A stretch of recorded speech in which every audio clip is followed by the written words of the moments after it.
Þá það 10. dagskrárliður, starfsáætlun stefnuræðanefnda 2017, stjórn Akureyrarstofu. Það formaður nefndarinnar Unnar Jónsson. Nei, þetta ekki til samþykktar hér. Við tökum aftur fyrir 9. lið. Nei, ég stríði. 10. starfsáætlun og stefnuræðanefnda 2017, stjórn Akureyrarstofu. Það formaður nefndarinnar Unnar Jónsson sem tekur til máls.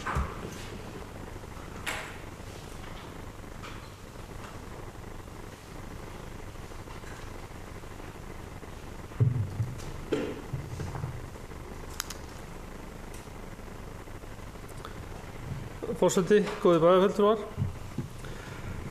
Stjórn Akureyrarstofu þannig skipuð ásamt mér sem formaður, Sigfús Karlsson frá Framsóknarflokki, varaformaður og aðrir stjórn Anna Hildur Guðmundsdóttir frá L-lista, Hildur Friðriksdóttir frá Vinstri grænum og Eva Hrund Einarsdóttir frá Sjálfstæðisflokki. Auk þess Eva Dögg Fjölnisdóttir áheyrnarfulltrúi fyrir Bjartri framtíð.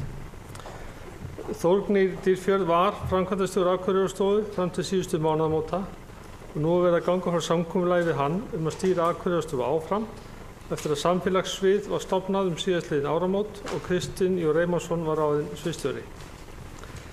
Á Akureyrarstofu starfa annars 3 verkefnastjórar hver á sínu sviði, viðburða- og menningarmála, kynningarmála og ferðamála. Að auki heyra yfirmenn Amtsbókasafnsins, Héraðsgerðarsafnsins og Listasafnsins undir tilstjórnendateymis Akureyrarstofu. Samþykktir Akureyrarstofu nú til endurskoðunar en núverandi helstu verkefni stjórnar eru að stuðla öflugu starfi í málaflokkum sínum og hafa það samstarfi aðila sem starfa á því sviði, meðal annars með gerð sérstakra samstarfssamninga þar sem það á við. Að efla og samræma kynningar og markaðsmál Akureyrarbæjar, að hafa eftirlit með rekstri stofnana Akureyrarbæjar sem starfa á verksviði hennar, að fylgjast með starfsemi stofnana og félaga njóta styrkja stjórnar Akureyrarstofu, að líta eftir að til séu sem gleggstar upplýsingar verkefni stjórnarinnar og upplýsingar þá þjónustu sem í boði séu aðgengilegar á einum stað fyrir bæjarbúa, ferðafólk og aðra. Að hafa eftirlit með framkvæmd samninga sem gerðir eru við ráðuneyti samstarf ríkisins og Akureyrarbæjar málefni á verksviði stjórnarinnar. Að skapa samráðsvettvang milli bæjarfélagsins og hagsmunaaðila á verkefnasviði stjórnar Akureyrarstofu. Þessu til viðbótar verða atvinnumál en á síðasta fundi Akureyrarstofu höfum við uppkast að breyttum samþykktum til umsagnar og munum ljúka yfirferð yfir þær fljótlega. Ég held að þurfi ekki að fjölyrða tilgang Akureyrarstofu en undir hatti hennar unnið að menningar, ferða-, markaðs- og kynningarmálum og atvinnumálum. Skipulagið hefur reynst vel og það er augljós samlegð verkefna eins og þeim nú fyrir komið. Miðpunktur starfseminnar Akureyri. Akureyrarstofa tengiliður Akureyrarbæjar við þá aðila sem annast ferða-, þróunar- og markaðsmál í nágrenni Akureyrar, svo sem Atvinnuþróunarfélag Eyjafjarðar, Markaðsstofu ferðamála á Norðurlandi, Flugklassan, 66 og menningarráð Eyþings. Í samstarfssamningi Samfylkingar, Framsóknarflokksins og L-listan meirihlutasamstarf í bæjarstjórn Akureyrar árin 2014–2018 eftirfarandi atriði tiltekin á verksviði Akureyrarstofu sem á að vinna á kjörtímabilinu. Efla markaðsrannsóknir og markaðssókn í ferðaþjónustu allt árið, stuðla að atvinnufrumkvæði á öllum sviðum, skapa umhverfi með það að markmiði að fjölga atvinnutækifærum, beita sér fyrir öflugu millilandaflugi allt árið, marka skýra stefnu í málefni norðurslóða, auka vægi lista og menningar í skólastarfi og uppeldi barna, efla lista og menningarstarf, styðja við uppbyggingu menningar sem atvinnugreinar, auka samstarf og samrekstur menningarstofnana, tengja betur menningarstofnanir og skólastarf, hefja undirbúning á stofnun listaskóla barna og unglinga og ljúka byggingu listasafnsins. Nokkrum þessara verkefna verið sinnt samkvæmt nýlega samþykktri ferðamálastefnu sem setur ríkar skyldur á herðar Akureyrarstofu. Að öðrum þarf að vinna betur, kannski helst þeim sem snúa að skapandi verkefni með börnum og unglingum. Það er auðvitað mjög ánægjulegt að byggingu listasafnsins verði nú loksins lokið því að þar skapast meðal annars mjög góð aðstaða til að taka á móti skólanemendum á öllum aldri og efla fræðsluhlutverk safnsins enn frekar. Jafnframt mun endurnýja listasafn gera miðbæinn að enn eftirsóknarverðari áfangastað en nú er. Mörgum öðrum verkefnum meira sinnt í gegnum samstarf með öðrum, til dæmis í gegnum Atvinnuþróunarfélag Eyjafjarðar og Markaðsskrifstofu Norðurlands. Akureyrarstofa gott dæmi það að betra að vinna að skyldum verkefnum á einum stað frekar en mörgum. Ég minntist á það ræðu minni í fyrra að ég teldi nauðsynlegt að skoða sameiningu Eyþings, Atvinnuþróunarfélagsins og Markaðsskrifstofunnar. Það því ánægjulegt að Eyþing hefur nú nýlega falið Rannsóknastofnun Háskólans á Akureyri að skoða kosti þess að sameina Atvinnuþróunarfélagið og Eyþing. En ég held að það veri ástæða til að bæta Markaðsskrifstofunni við.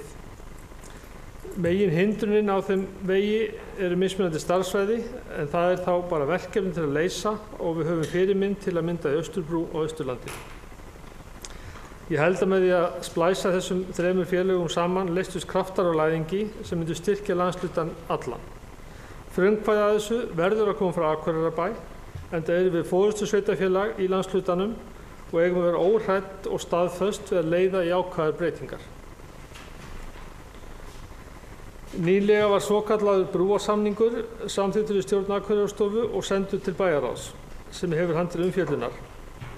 Þetta orðið úrelt, þessi setning, í ljósi samþykktar bæjarstjórnar núna áðan. Þetta var samþykkt. Samningurinn brúar bil sem var annars milli eldri samninga við Akureyrarbæ og samstarfssamninga við aðila sem standa Menningarfélagi Akureyrar, Menningarfélagsins Hofs, Sinfóníuhljómsveitar Norðurlands og Leikfélags Akureyrar. Á þessu ári verður unnið að nýjum samningi milli MAK og Akureyrarbæjar.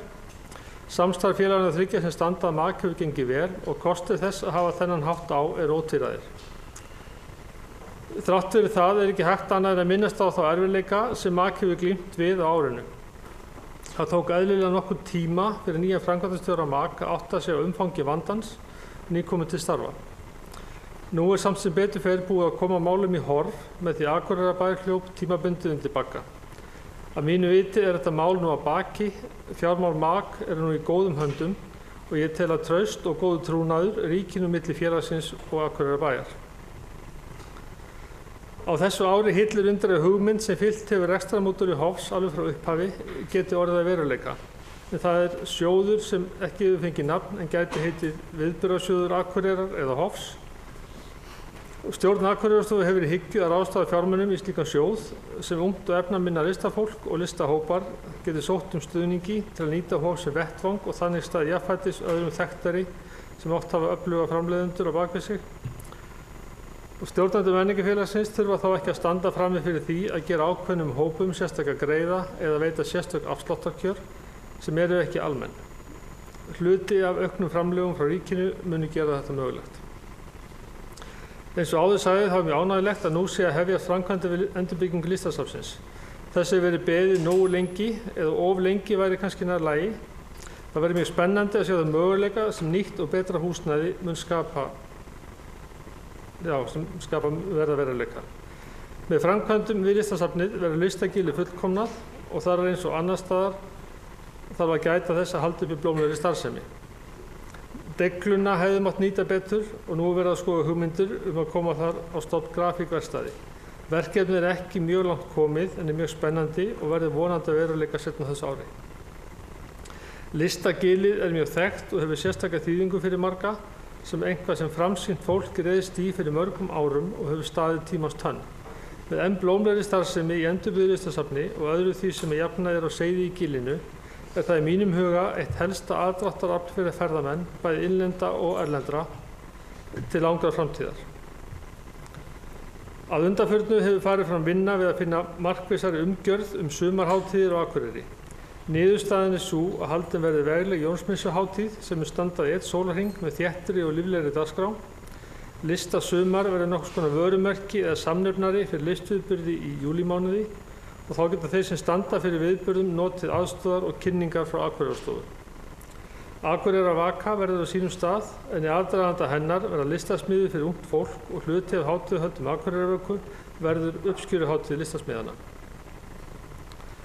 Undanfarin ár hefur mikið verið spáð og spekulerað hvert eitt rétta form væri. Það finnst ef til vill aldrei en hugmyndin núna að hafa þessa sumarviðburði með líkum hætti í nokkur ár til þess að það megi gera meira úr þeim og til að listamenn og aðrir getur skipulagt sig lengra fram í tímann. Það mun skila sér í markvissari vinnubrögðum og vonandi skemmtilegri dagskrá. Jafnframt mun það auðvelda ferðaskipuleggjendum að nýta viðburðina í vöruþróun og markaðssetningu gagnvart ferðamönnum.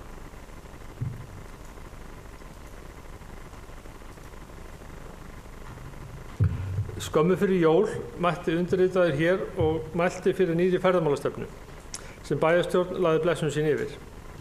Stefna var unnin í víðtæku samráði við aðila í ferðaþjónustu og aðra sem koma að ferðamálum á Akureyri. Helstu áherslupunktar voru valdir: allar árstíðir, innviðir, vistvæn og græn, menning og útivist. Einnig eru sérkaflar Hrísey og Grímsey.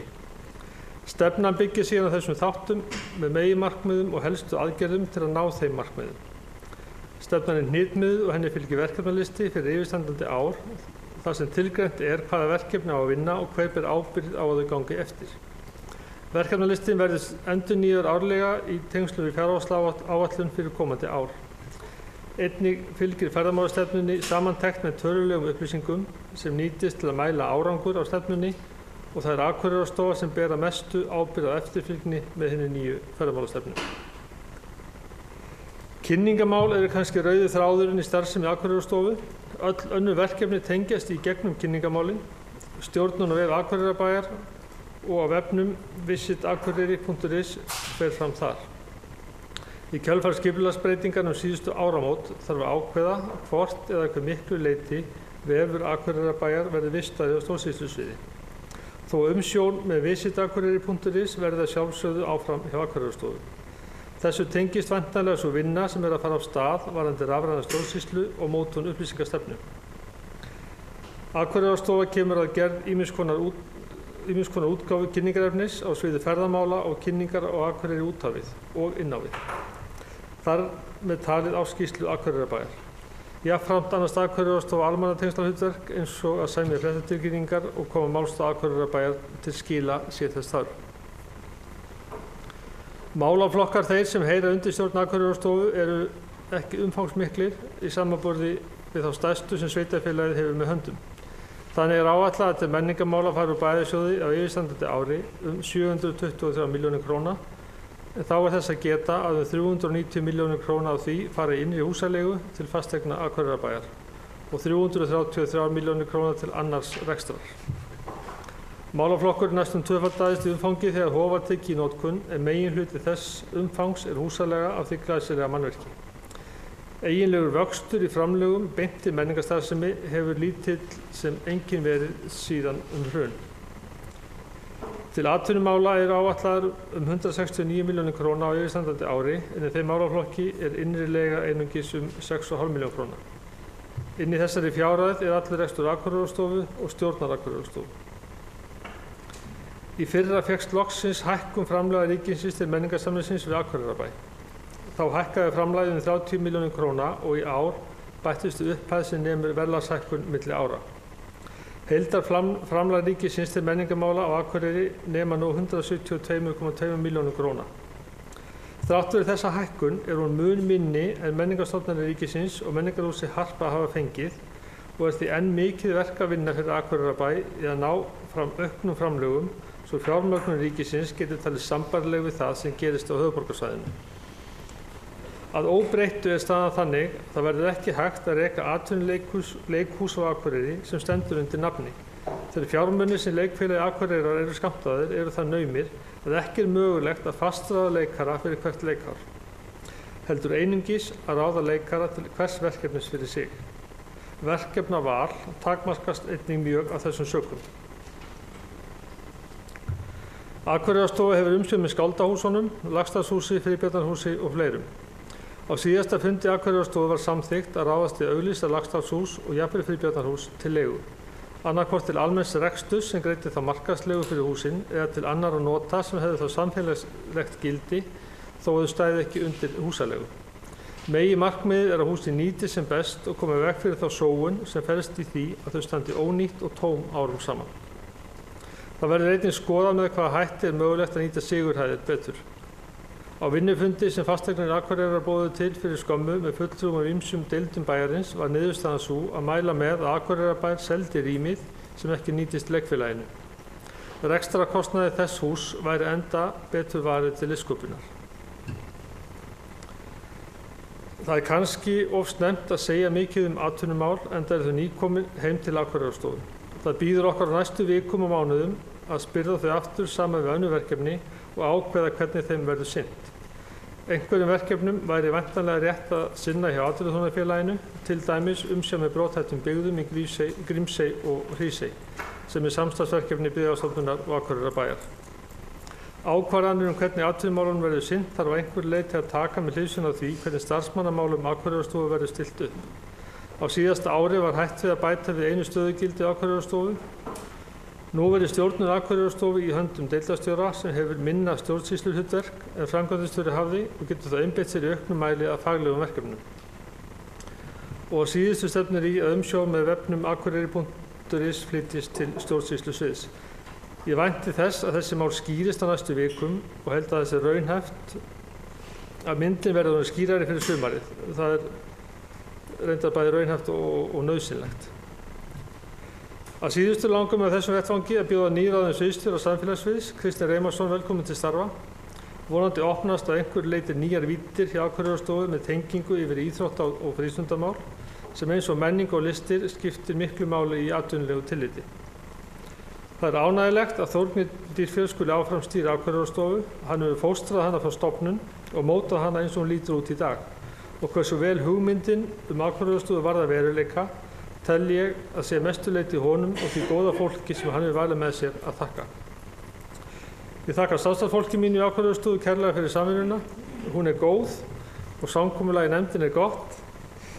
Mál er yfirleitt afgreitt samhljóða eftir lifandi umræður, stundum kannski fulllangar en oftast skemmtilegar. Takk fyrir. Formaður nefndarinn Unnar Jónsson hefur lokið máli sínu. Næst tekur til máls bæjarfulltrúi Eva Hrund.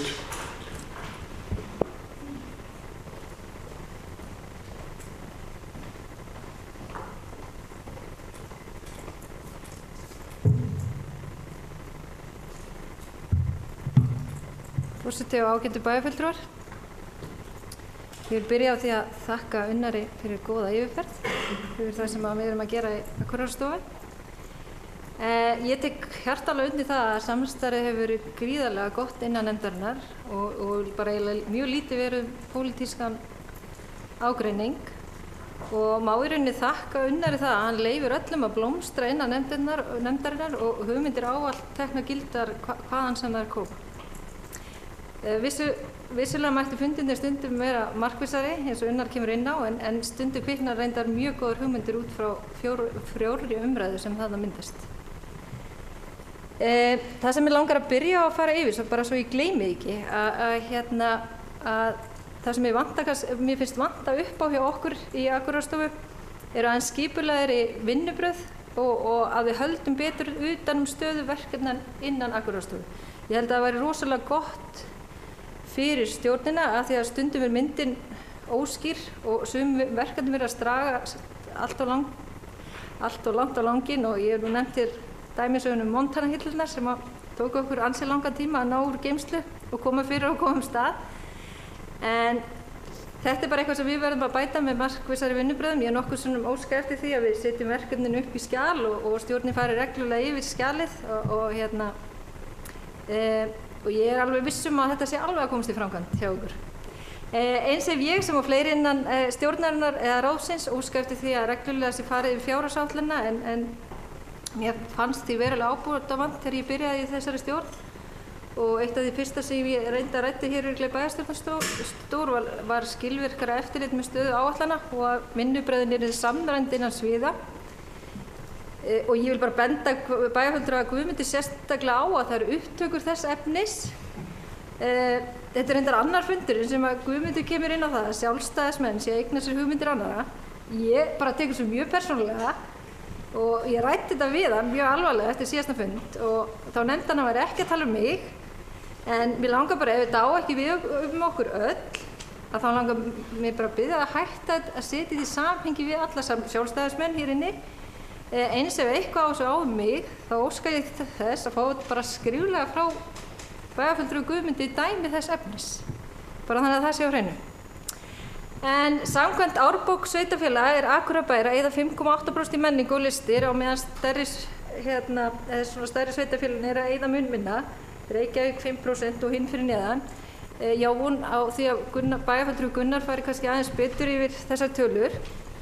En eins og Unnar kom inn á þá erum við að eyða 54% af þessum 5,8% í innri húsalegu. Það er þess að 54% að fara í steypu.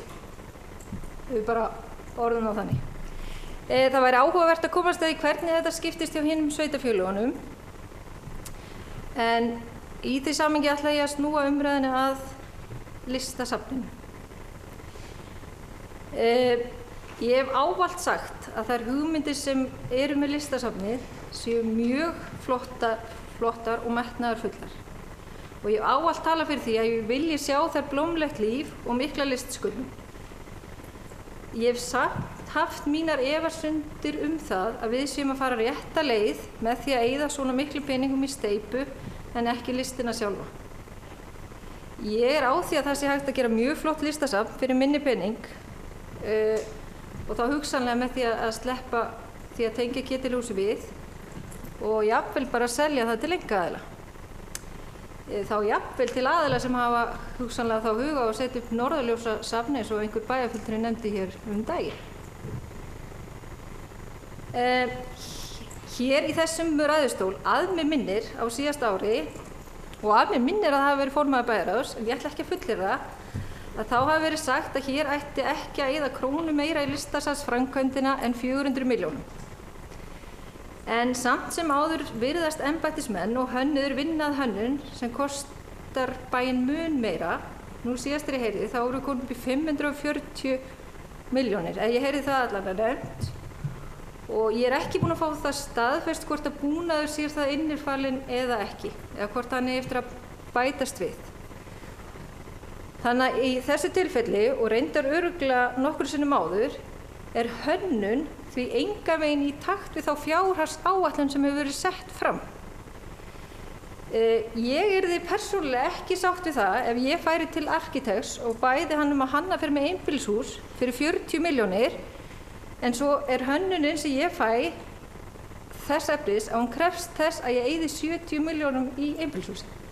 Þannig að ég bara hugsi yfir þessum vinnubröðum. Þetta eitthvað sem við þurfum að fara að skoða betur bara hérna hjá okkur í stjórnsýslunni almennt. Ef við setjum áætlum einhvern kostnað, ætlum við að halda okkur við það eða ætlum við alltaf að bæta í.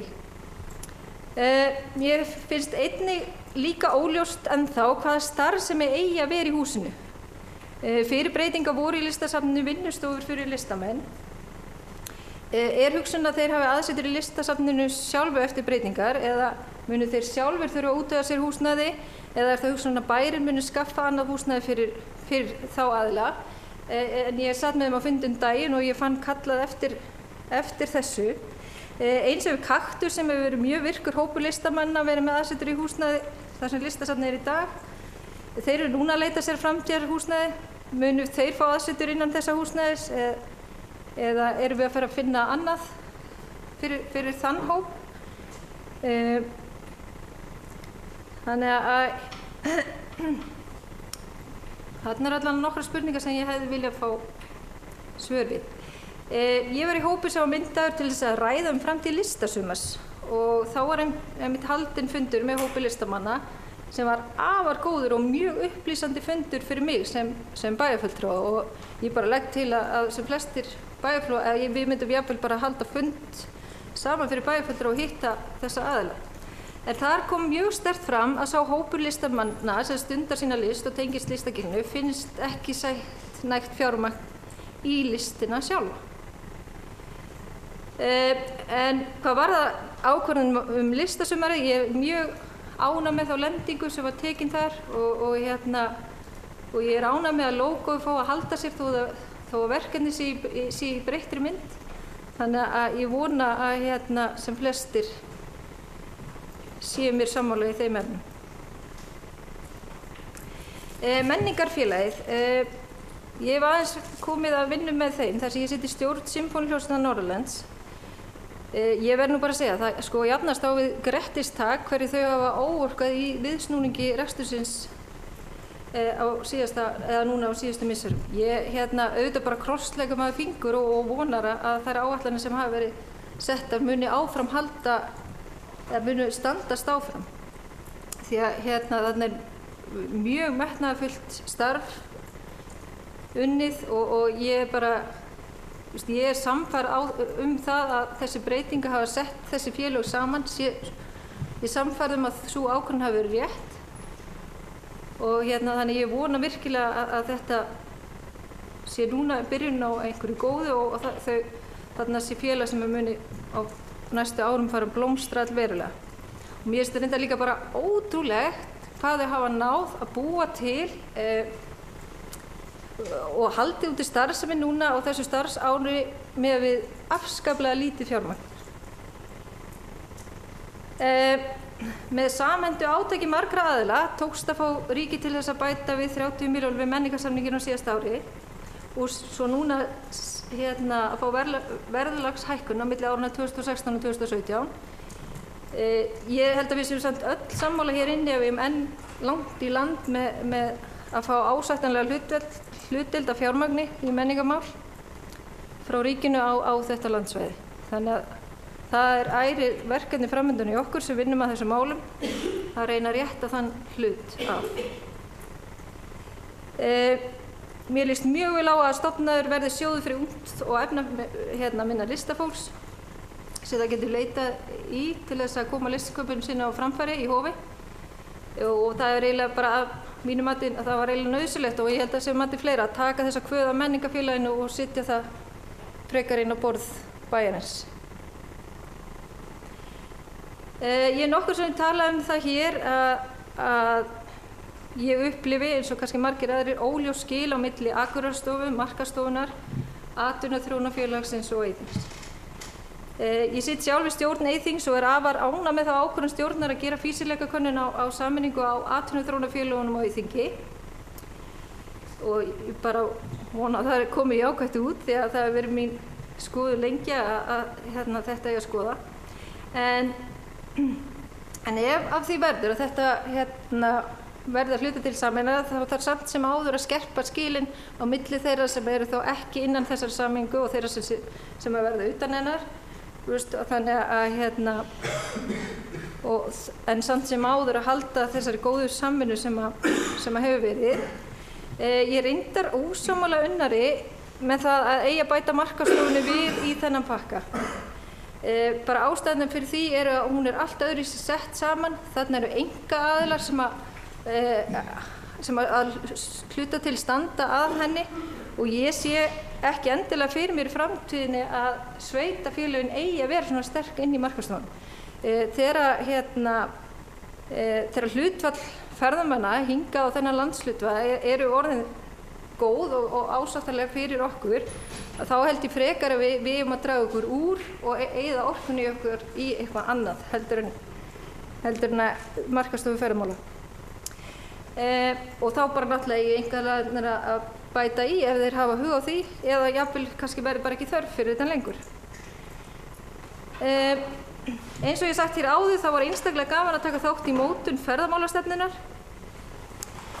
En við þurfum náttúrulega að hafa í huga eins og aðra stefnur og það ekki nóg að setja fram stefnuna, við þurfum að vinna að henni og henni þarf að fylgja fjármagn og við höfum kannski svo sem ekkert mikið rætt það hvaða fjármagn á að fara í hana. En verkefnalistinn var stór þetta árið en með stefninu var sem sagt gerður verkefnalisti til árs. Og mér langar bara að nefna því að Unnar kom kannski ekkert mikið inn á ferðamálastefnunum, bara nokkur dæmi sem eru í vinnslu eða á að vinna á þessu ári og það til dæmis hjartað í Vaðlaheiðinni að endurgera það í samstarfi við fyrirtæki í bænum.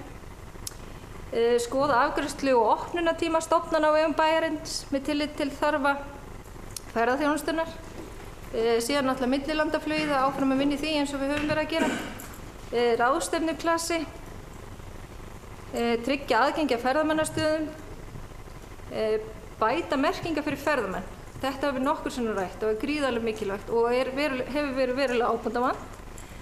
En í ferðamálastefnunni einnig nefnd safnastefnan sem við þurfum að fara að vinna að og eitthvað einmitt sem við höfum rætt ansi lengi innan Akureyrarstofu en hefum ekki komið af stað. Þannig að þetta eitt af verkefnunum sem við þurfum að geta exa við í kratanum.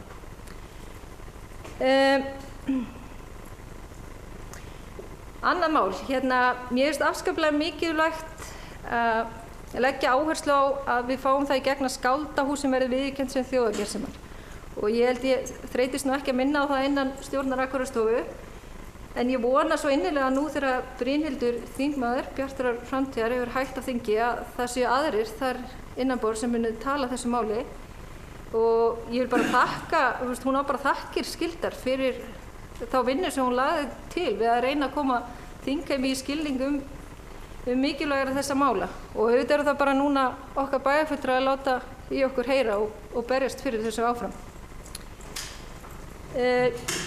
Ég ætla svo sem ekkert mikið að fara yfir atvinnumálin, þau eru náttúrulega bara nýkomin inn á okkar borð, þannig að við erum svona ennþá bara að koma okkur inn í þann málaflokk. Við fengum bæjarfulltrúa Matthías inn til okkur og fundi ekki alls fyrir löngu þar sem að hann fór yfir það sem að atvinnunefndin sem var lögð niður núna áramótin hafði verið að gera. En að því að Unnar kom nú ekki inn á það er kannski vert að nefna að atvinnunefndin var á sínum tíma að vinna að stofnun frumkvöðlaseturs og mér heyrist að það sé svona núna að komast í framkvæmd og sem er bara mjög ánægilegt. En það er nokkur verkefni önnur sem að mér kannski vill aðeins koma inn á. Mér finnst við ekki vera búin að leggja nóg mikið effort í það og þurfum að fara að einbeita okkur eða leggja meiri orku peninga í það að auglýsa Akureyrarbæ sem búsetukost. Við höfum svolítið verið að leggja mikla áherslu á ferðamenn en minna kannski á búsetukostinn. Eins ef ég tala fyrir því áður að mér langar að við gerum þær á tengist atvinnumálunum og ég sagði á fundin daginn taka samanburð á tölum tengjast atvinnugeiranum, hvernig við erum að koma út í samanburði við önnur sveitarfélög, þannig að skoða fýsileika okkar til þess að laða að okkur fyrirtæki. Unnar myndist á upplýsingastefnuna, en það er einmitt verkefni sem hefur tekið okkur svolítið langa tíma að koma í ferli, en ég fór og fletti upp. Það er akkurat ár síðan að Akureyrarstofa lagði til við bæjarráð að stofnaður yrði vinnuhópur mótun upplýsingastefnu fyrir Akureyrarbæ sem heild og að vinnan verði leidd að Akureyrarstofu í samvinnu við Ráðhús. Mér langaði bara að kanna hvar þetta mál væri statt, hvort það hefði verið búið að taka þetta í bæjarráði. Ég bara þekki það ekki því þetta er ekki verkefni sem er komið af stað innan Akureyrarstofu. Eins er annað mjög mikilvægt og stórt verkefni sem ég þreytist ekki að minna á, en tek þá sérstaklega fram að gefnu tilliti að það er ekki mín hugmynd, en það er Akureyrarkortið. Það er íbúðakort fyrir bæjarbúa og mér finnst bara mjög mikilvægt að við keyrum það verkefni áfram. Að lokum vil ég einnig bjóða Kristinn Reymarsson velkominn til starfa og hlakka til að fá að kynnast honum og fá hans sýn á þennan málaflokk. Eins er ég afskaplega ánægð með að Þórgnýr muni áfram stýra Akureyrarstofu því ég held að þekking hans og reynsla sé bænum til góða. Bæjarfulltrúi Eva Hrund Einarsdóttir hefur lokið máli sínu, næst tekur til máls Gunnar Gíslason bæjarfulltrúi.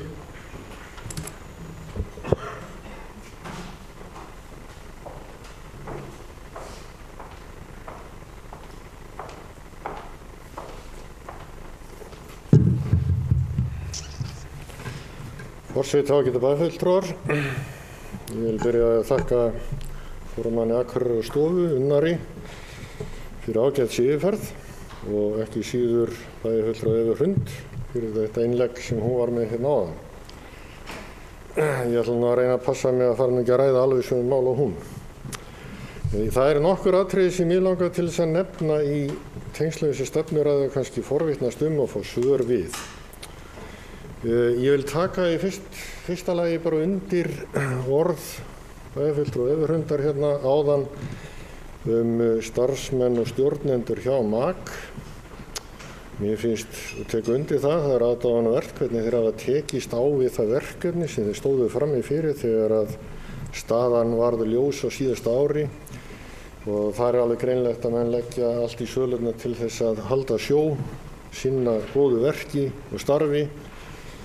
Og ég var einmitt á frumsýningu á laugardaginn á mjög góðu leikverki þar sem ég dáðist meðal annars að því hvernig þau fóru að því að setja verkið upp varðandi leikmynd sem gerir það að verkum að þetta er kannski ekki eins kostnaðarsamt og fyrirferðarmikið og ella hefði orðið og mér fannst þetta bara hrein snilld og sýnir bara hvað hægt er að gera með góðu og frjórri hugsun. Og ég vil líka þakka stjórn Akureyrarstofu og starfsmönnum í raun og veru fyrir þá vinnu sem hefur verið í varðandi stefnumörkun því að mér finnst til þess vinna við ferðamálastefnuna vera alveg til fyrirmyndar og það með að fleiri taka sér hana til fyrirmyndar og bæði hvað varðar uppsetningu, útlit, framsetningu og það hvernig mælikvarðar og annað eru settir inn í hana. Það má eiginlega segja það sama atvinnumálastefnuna sem var samþykkt hér á síðasta kjörtímabili. Og ég benti nefnitt á þá í umræðum breytingu og fyrirkomulagi atvinnumála þegar ég vildi bara sjá þess að þennan málaflokk áfram inni hjá Akureyrarstofu en það hlaut nú ekki góðan hljómgrunn á þeim tíma. Það er gott að menn hafa séð að sér hvað það varðar og það reyndar áttu nú sjálfstæðismenn, furðulegt nokk. Ég tek eftir því í ræðu formanns að hann tínir upp verkefni úr samstarfssamningi meirihlutans fyrir þetta kjörtímabil og skaut hann dálítið léttilega framhjá því svona finnst mér hvar þessi verkefni standa. Það væri kannski svona gott að vita ef að menn að setja eitthvað niður eins og það að marka skýra stefnu í málefnum norðurslóða. Hvar stöndum við núna hvað það varðar? Stuðlað atvinnufrumkvæði á öllum sviðum. Jú, við erum að setja upp nýsköpunarmiðstöð sem er bara hið besta mál. En hvar og hvernig erum við að gera þetta? Tengja betur menningarstofnanir og skólastarf, það reyndar kemur aðeins inn á það að það kannski megi styrkja það. En hvar stöndum við nákvæmlega? Ég líka velti því fyrir mig þegar að koma svona fullyrðingar eins og jafnframt við endurnýja listasafn miðbæina enn eftirsóknarverðari áfangastað en nú er. Og þá spyr ég, hvernig? Hvað breytist? Og í hverju felst þetta aukna aðdráttarafl? Ég er ekki að, ég getur alveg verið að sjá það. Ég auðvitað sé að það að setja upp kaffihús í Gilinu, það hlýtur að auka einhverju leyti aðdráttarafl. Ég held að vera bara nóg að þeim í bænum nú þegar. Og það er einkarekstri líka. Svo ég ætla ekki að eyða löngum orðum og mörgum í hugmyndirnar sameiningu atvinnuþróunarfélagsins Eyþings og markaðsstofunnar. Ég hins vegar vara stórlega við því að fara að taka mið á Austurbrú sem ég held að sé ekki svona uppsetning sem sé til fyrirmyndar. Ég held að menn hafi einmitt lent í alvarlegri blindgötu þar á Austurlandi að mörgu leyti. Og ég geld varhug við því að fara að taka markaðsskrifstofan inn í þetta og þessum stigi miðað við það hvernig uppsetning hennar er. En bendi bara líka á það því að ég ætla að gera það í framhaldinu svona reglulega að Eyþing og atvinnuþróunarfélagi eru náttúrulega afsprengi nokkurs konar þriðja stjórnsýslustigsins. Þau eru til vegna þessu sveitarfélögum, þau eru svo mörg að þau þurfa að sameinast verkefni. Þannig að einfaldasta leiðin er að sjálfsögðu bara sameina sveitarfélögin, málið dautt.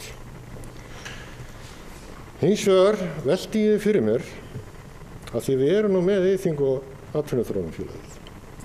Atvinnuþróunarfélagið hefur nú verið að vinna raforkumálunum til dæmis undanfarin misseri og lagt sig eftir því að koma þar málum af stað meðal annars með því að kalla saman nefndu svæðisskipulag og ýmislegt fleira. Síðan frétti maður að því að stjórn Eyþings er allt í einu komin á fund vestur í Varmahlíð með systursamtöku sínum á Norrlandi vestra og samt forvígismenn raforkufyrirtækja og farin að ræða þar raforkumál, flutning og framleiðslu og flutningsöryggi á svæðinu á Þorrandagötu sem ég gerir ráð fyrir að hafi rætt þar. En engin fulltrúi frá Atvinnuþróunarfélaginu sem með verkefni samt sem áður einhvern veginn á sinni könnu. Og ég bara velti fyrir mér hvað í gangi. Okkur tala menn ekki saman á milli hæða og eru bara saman í verkefninu. Ég bara skil þetta ekki. En það kemur kannski þessu máli ekki við nema að hluta til. En það var til dæmis ein af ástæðum þess eftir því sem ég best veit þegar Atvinnuþróunarfélagið flutt á þann stað sem það núna. Það var til að skapa meiri samfellu og samlegð í starfsemi Atvinnuþróunarfélagsins og Eyþings og jafnvel markaðsstofuna líka.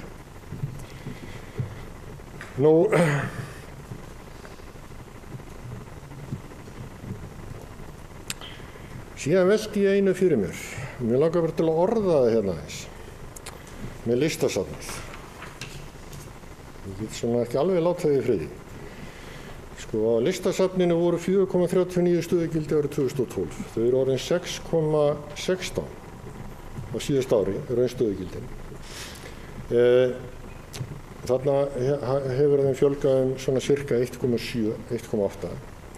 Og þá man ég eftir því að við samþykktum ef ég man rétt tillögu Akureyrarstofu að þarna yrði aukið hálft stöðugildi fyrir 1,5 ári síðan eða svo, sem var gert. Og þarna hefur samt orðið einhver bólga. Eftir því sem ég best veit þá er það forstöðumaður, fjármálastjóri, afgreiðslufólk, húsverðir og safnfulltrúar. Og ég velti upp af hverju ósköpunum nýtum við ekki samlegðin af því að listasafnið sé hluti af MAK. Ég man eftir því einhverju umræðu að það þótti kannski ekki alveg ráðlegt á sínum tíma að taka listasafnið inn í þetta. Ég man ekkert alveg af hverju. Ég man að það voru sett fram einhver rök á móti, ef ég man rétt. En ég óska eftir því að formaður Akureyrarstofu kannski koma aðeins inn á þetta mál, því að ég get ekki betur séð en að það liggi svona ákveðin samlegð í því að taka allavega eitthvað af þessum verkefnum inn í þá MAK og vinna þau sameiginlega. Síðan talað hérna deglun. Hana hefði mátt nýta betur og nú séu allt einu búið að finna hugmyndi til þess að nýta hana betur. Af hverju ekki að selja deglun?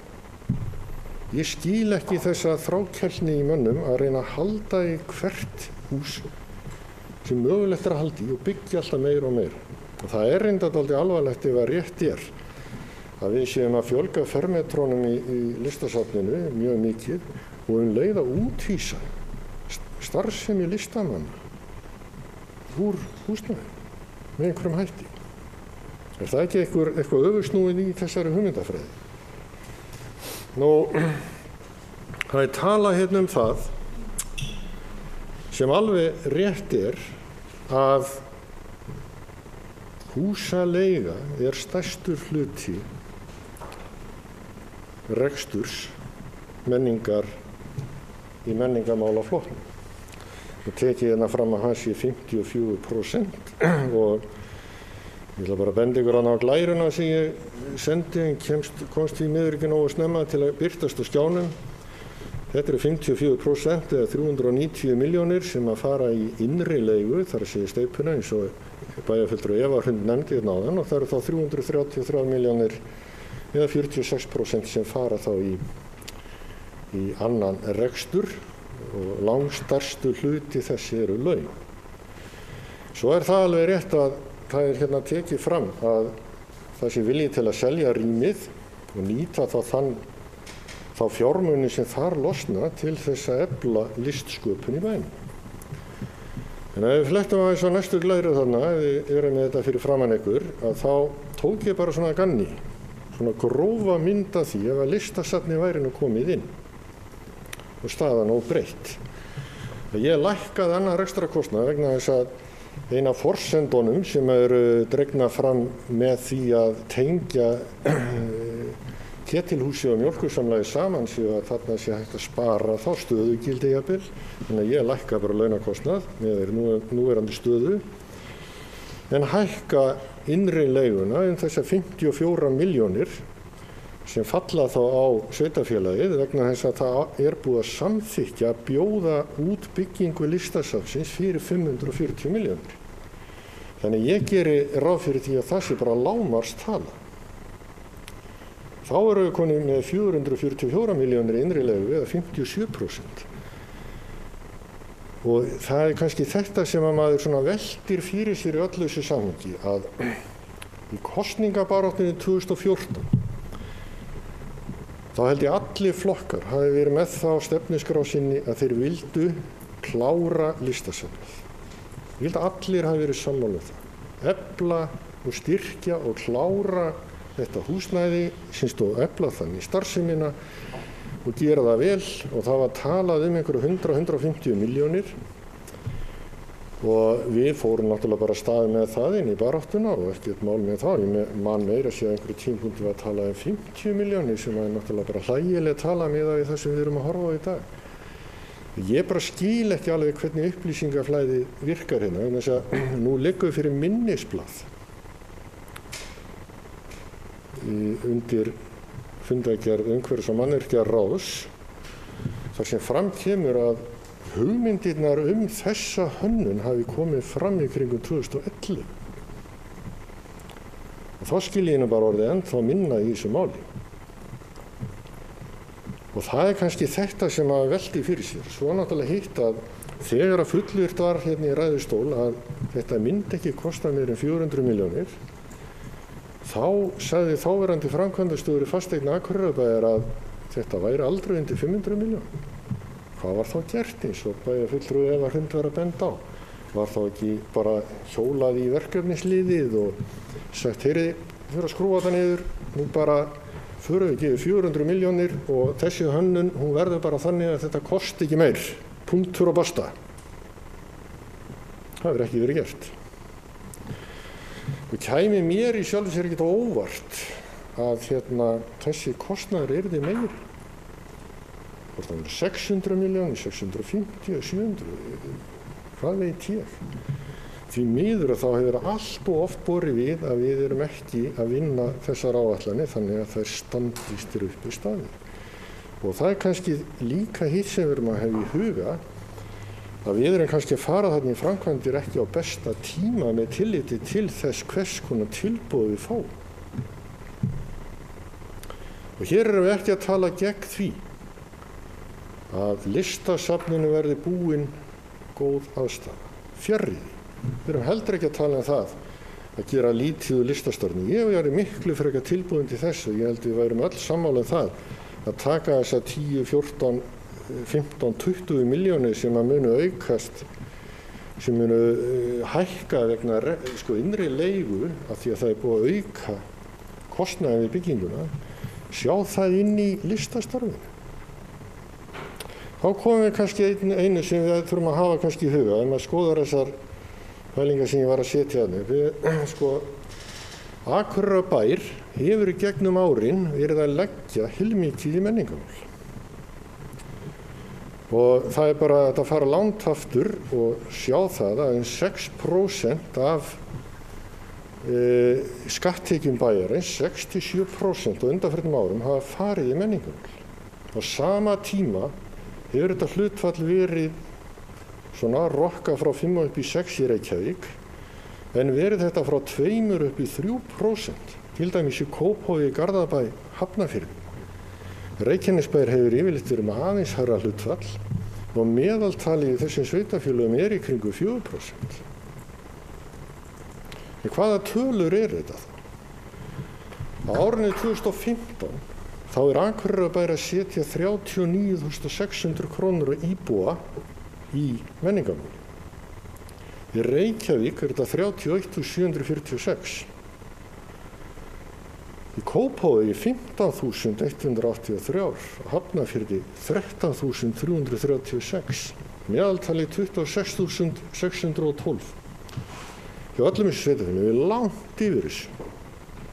Sem segir okkur bara það að við erum að setja heilmikið í þetta, en erum við að setja það þá á rétta staði.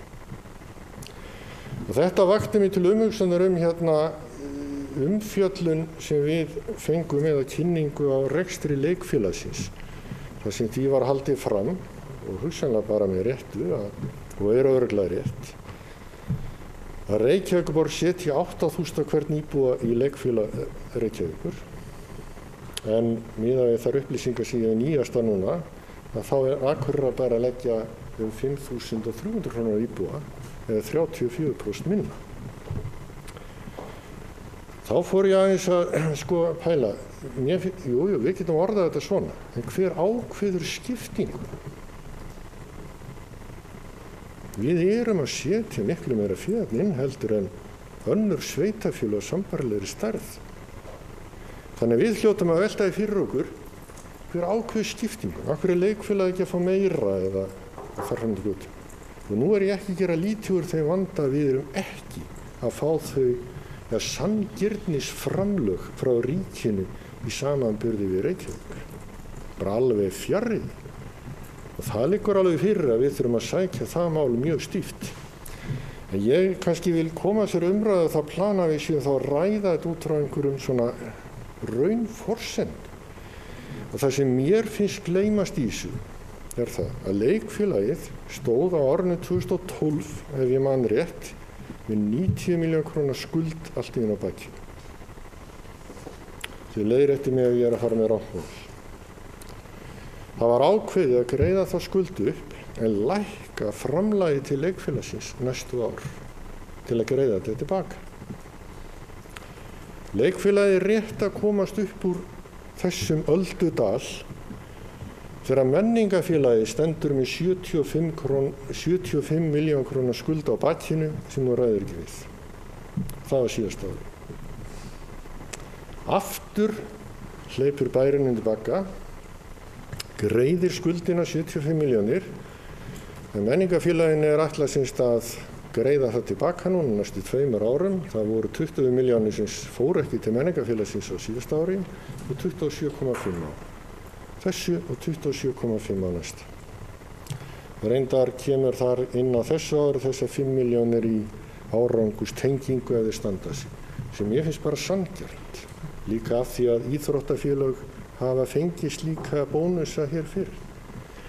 En þá velti ég fyrir mig, bitnar þetta ekki á leikfélagi? Sjálfsög bitnar þetta á leikfélagi. Við megum ekki gleyma þessi umræðinu að við skorið niður framlög til leikfélagsins vegna þessara uppákoma sem hafa ekkert með stjórnendur eða starfsmenn leikfélagsins að gera núna til dæmis. En þetta bitnar á. Þess vegna bara klappa ég fyrir þeim og þessari sýningu sem þeir eru með á fjölunum núna sem ég finnst bara frábært verkefni hjá þeim og frábær lausn miðað við þröngan hag. Og það er kannski það sem lýsir þessu, en ég vil bara að við tölum hlutina eins og þeir eru og ræðum það bara á þeim grunni sem það raunverulega er. Og það er alveg staðreynd að hluta sér svona, ég ætla ekki að segja sjálfskaparvíti, en það má líka því að hluta til við það.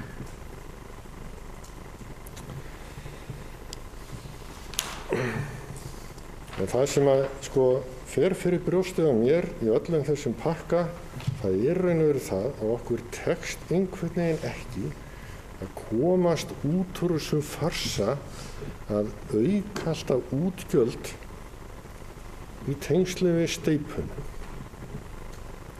Steypan hefur bara ekkert með starfið að gera í þeim skilning. Og mér minnist að frásögn kennara og skólastjóra á skóla í Reykjavík sem fóru til Bandaríkjanna og skoðuðu þar fjöldan allan af skólum. Og það sem þau ráku augun í, og var svona megin niðurstaða þeirra, kannski að hluta til, það fer ekkert eftir aðstöðunni sem þú býrð við, hvers konar starf er í stofnunum. Það bara fer ekkert eftir því. Það getur hjálpað til ef rétt er á málum haldið. Það er hugafarið, það er svigrúmið og það eru tækifæri sem við nýtið sem skapa gæðastarf og eflir starf. Við viljum sjá aukna listsköpun í bænum, en við gerum það ekki með þessari framkvæmd sem hér er verið að lýsa, því miður. Þannig að ef menn ætla að auka við steypuna, reynum þá að losa okkur við eitthvað aðeins á móti. Og mér finnst einhvern veginn eins og við séum aftur að leggja út á þá braut að byggja annað menningarhús. Við erum með eitt stórt menningarhús. Nýtum það. Takk. Bæjarfulltrúi Gunnar Gíslason hefur lokið máli sínu. Næst tekur til máls Guðmundur Baldur Guðmundsson, bæjarfulltrúi.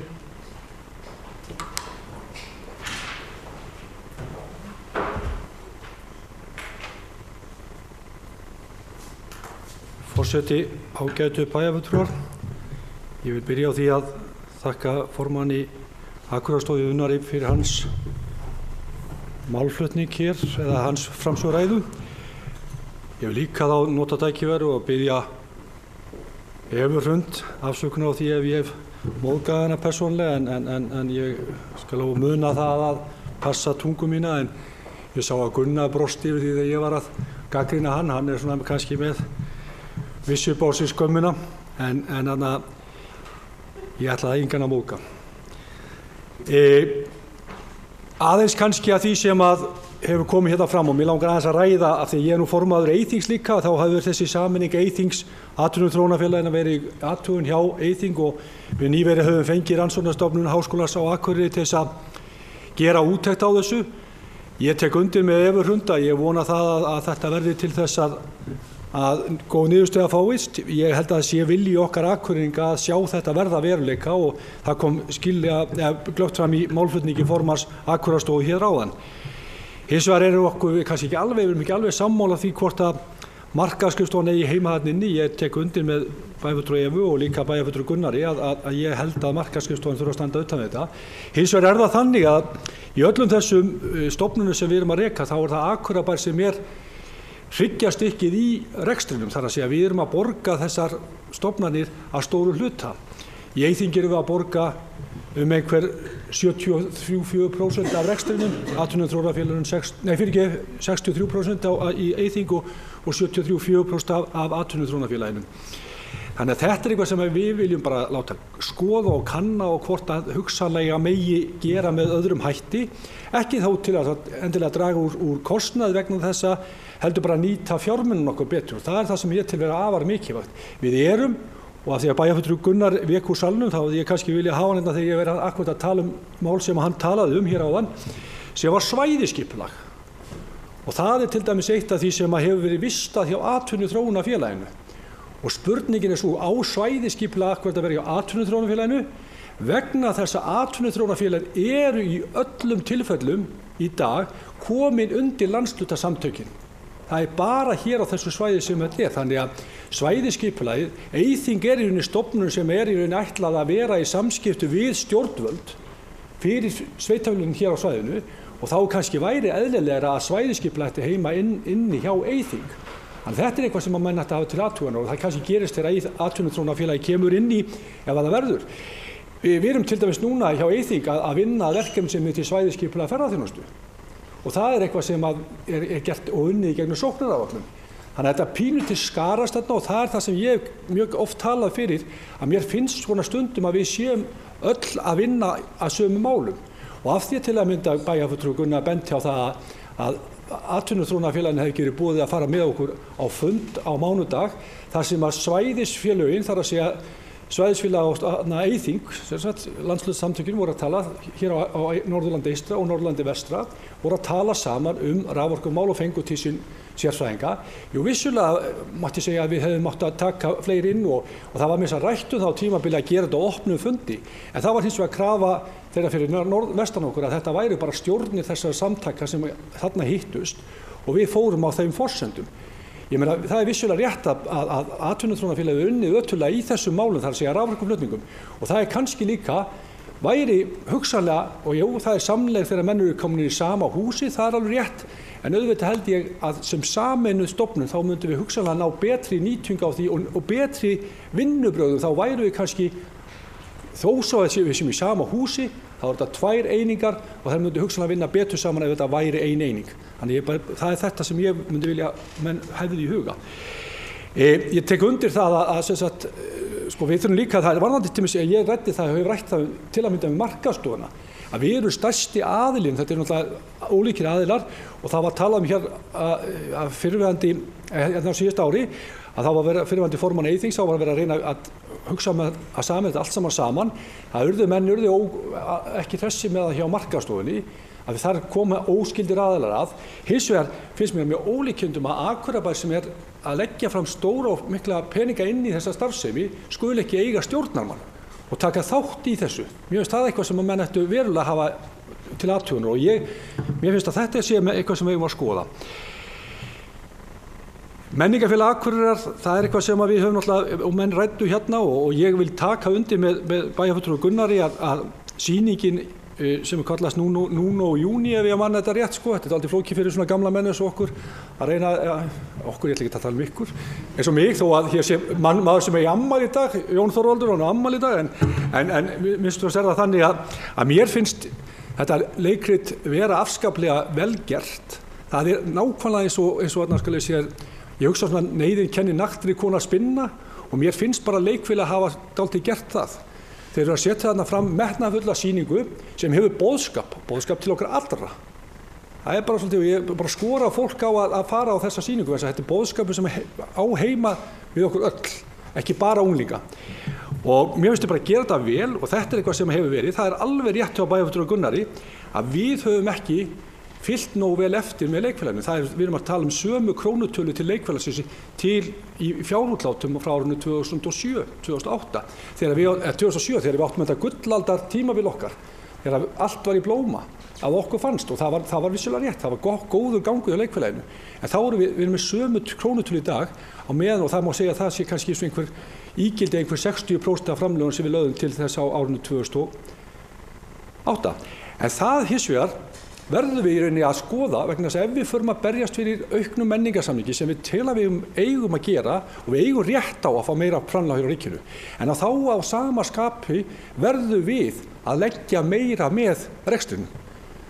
Það er ekki bara að kalla peningar frá ríkinu, heldur verðum við þá að leggja meira í þetta. Og jafnvel þó bæjarfulltrúi Gunnar, við förum í listasafnið, þá verðum við líka að hugsa þannig að við þurfum að leggja meiri peningar í rekstrinum. Þannig að ég held að ef við náum auknum peningum frá menningarsamningum, ég held að við verðum að horfa á þetta þannig. Þannig að ég held að það sé eitthvað sem við þurfum að hugsa. Mér langar til að lýsa ánægju minni þess sem kom fram í ræðu formannsins áðan, varðandi möguleika á því að nýta deigluna. Ég held að þetta sé mjög spennandi verkefni sem þarna verið að ræða og ég held að þarna sé, þetta er kannski svona svolítið öðruvísi heldur en þegar menn voru að tala um á sínum tíma þegar áttu að fara að selja degluna þá voru menn að tala um að koma þarna á dekkjavegstaði og voru hræddir að þetta selt og notað sem dekkjavegstaði á sínum tíma, þetta var nú umræðan, þetta er ekki grín sko, þetta var umræðan, en núna er þarna menn farin að tala um vegstaði sem að hugsanlega getur verið listfengt og getur skapað tekjur, þannig ég held að þetta sé pínu spennandi. Ég er að fara í punktana mín og hálf blindu líka, en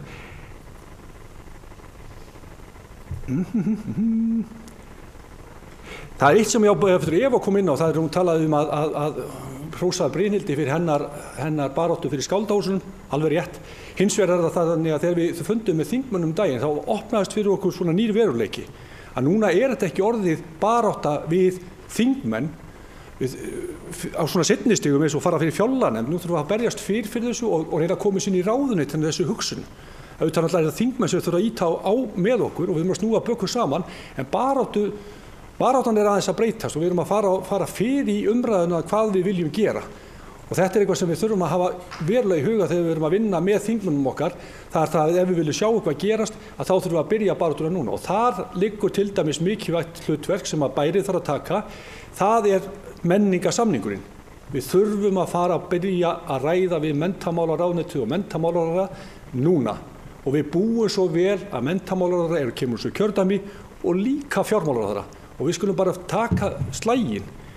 Það var ágætt kynning hérna hjá Menningarfélaginu daginn þar sem að þingmenn komu og sáu hvers konar starfsemi þetta og við sjáum bara, og það bara hvernig menn hafa náð að snúa þessu við með lítil efni.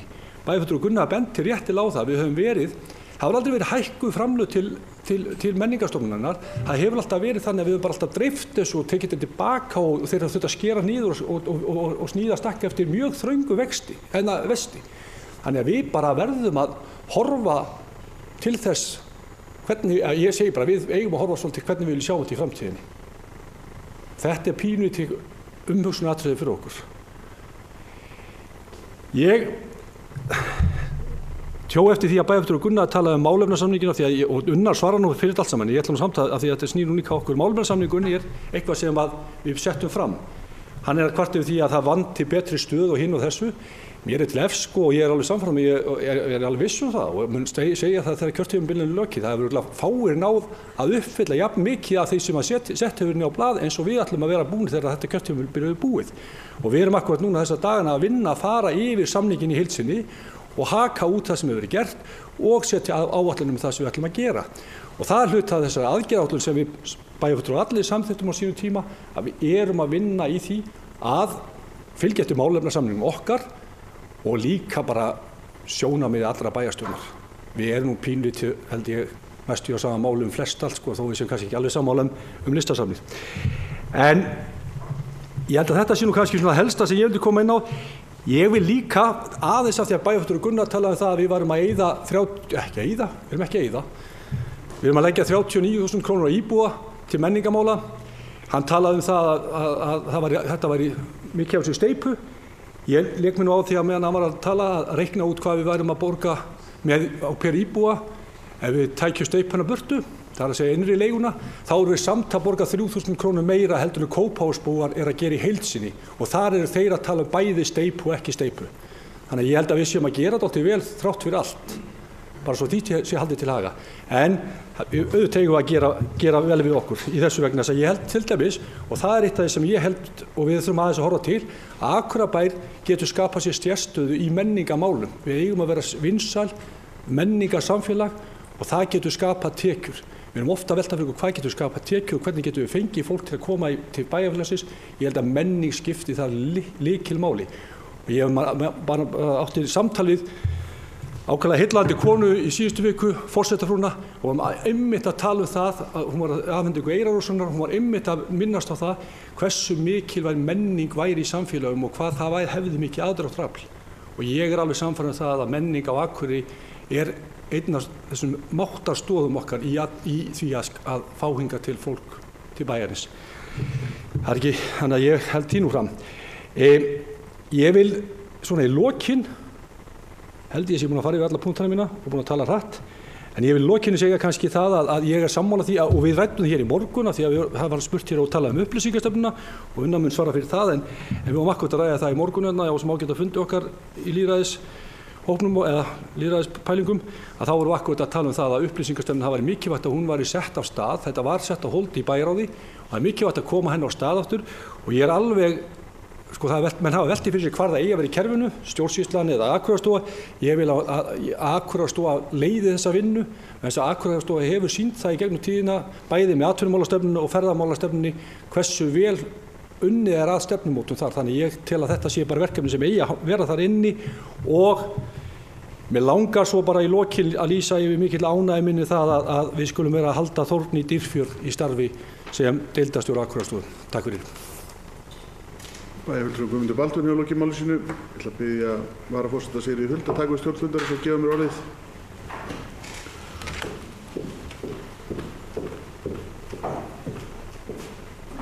Bæjarfulltrúi Matthías Rögnvaldsson hefur beðið orðið. Forseti, ágætu bæjarfulltrúar, þakka formanni Akureyrarstofu Unnari Jónssyni fyrir góða framsögu og þakka góðar umræður. Það sem að við erum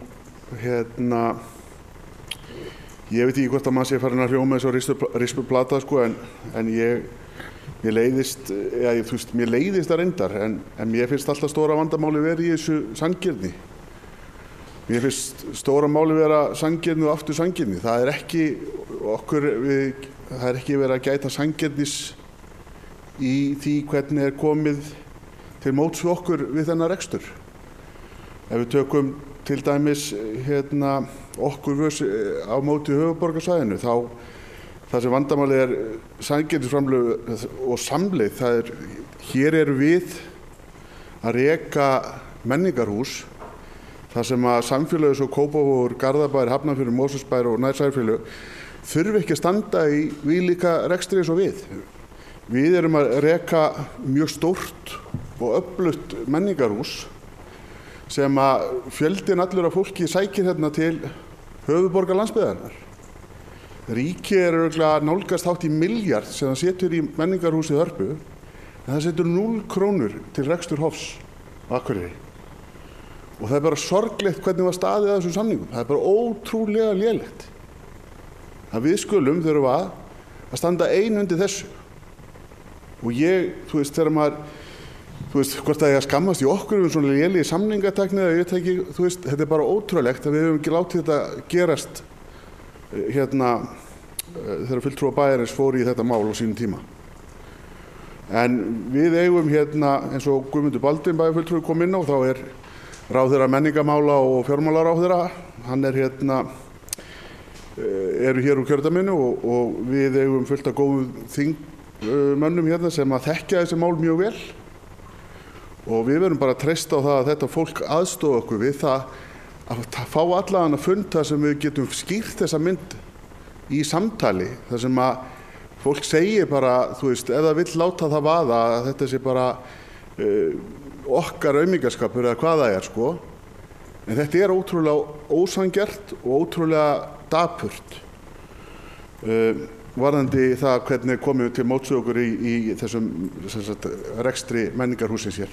Það er bara, og við eigum ekki að láta þetta viðgangast, við eigum bara öll sem eitt að berja saman í þessu og ég veit að við eigum gott aðgengi að þessu fólki, mörg hver, og við eigum að berjast fyrir þessu og ég treysti á það að þeir sem hafa getuna til þess geri það. Varðandi listasafnið, auðvitað, eins og bæjarfulltrúi Gunnar Gíslason kom inn á, það voru allir að vilja gerðir. Það vill enginn sjá þetta hús grotna niður. Það hefur þó lítið verið gert þar á undanförnum árum eða jafnvel áratugum. Ég þekki ekki söguna nægilega vel til þess að geta sagt nákvæmlega hvað það hefur verið gert, en ég veit að það var farið í viðgerð á þakinu í fyrra held ég og eitthvað hitt í fyrra og eitthvað fleira hefur verið gert. En það vantar töluvert upp á. Það vantar til dæmis það sem snýra aðgengismálum og bara hluti sem eru svona almenns viðhals sem er ekki þetta að komast hjá, sem þýðir að við getum ekkert sleppt í. Ég veit að það hafi verið margvísleg umræða og margs konar tölur í gangi, bæði fyrir kosningar og eftir kosningar. Og það sem ég held að 60–80% af þessu er bara eitthvað sem er bara nauðsynlega endurbætur á húsinu. Mögulega er eitthvað meira þarna sem að mætti sleppa, en við höfum ákveðið það að leitast eftir að fá tilboð í þetta í heild sinni, þar sem það er rétt rúmlega 400 milljónir að ég held sem að er verið að tala fyrir utan óvissuna og hönnunarkostnað sem að þegar búið að semjum. En það sem ég velti fyrir mér, hvað eigum við að stoppa, hvað eigum við að sleppa? Ef það að 20% viðbót þýðir það að við getum aukið tekjurnar, er það ekki vitrænt að skoða það? En það sem ég óttast hvað mest er það við fáum engin tilboð í þetta. Eða afskaplega fá og þau munu ekki standast það sem við erum að horfa á. Ég vil nú samt benda, af því ég heyrði að bæjarfulltrúi Gunnar Gíslason var að hafa áhyggjur af því að þetta færi líklegast úr böndunum. Ég held að nánast alla framkvæmdir á síðasta kjörtímabili stóðust áætlun fyrir utan ein. Og það undir styrkri stjórn L-listans og góðra manna og góðs fólks hér í bæjarstjórn og hjá bænum. En ég tek alveg heilshugar undir það með bæjarfulltrúin sem að tala fyrir því hér að við eigum að losa okkur við eignir. Við verðum samt bara að passa okkur á því að verði ekki leiguliðar hjá einhverjum eignaumsýslufyrirtækjum. Þannig að við þurfum bara að fara vel yfir allt sem við eigum og skoða það hvað við getum losað okkur við og gæta þess að sú þjónusta sem er í því húsi fái sambærilega eða álíka eða betri húsnæðiskost hjá okkur annars staðar. En reynum að nýta betur það sem við eigum. Það skiptir miklu máli. Því allir þessi fermetrar kosta. Takk fyrir. Bæjarfulltrúi Matthías Rögnvaldsson hefur lokið máli sínu og biður forseta að taka við stjórn fundarins.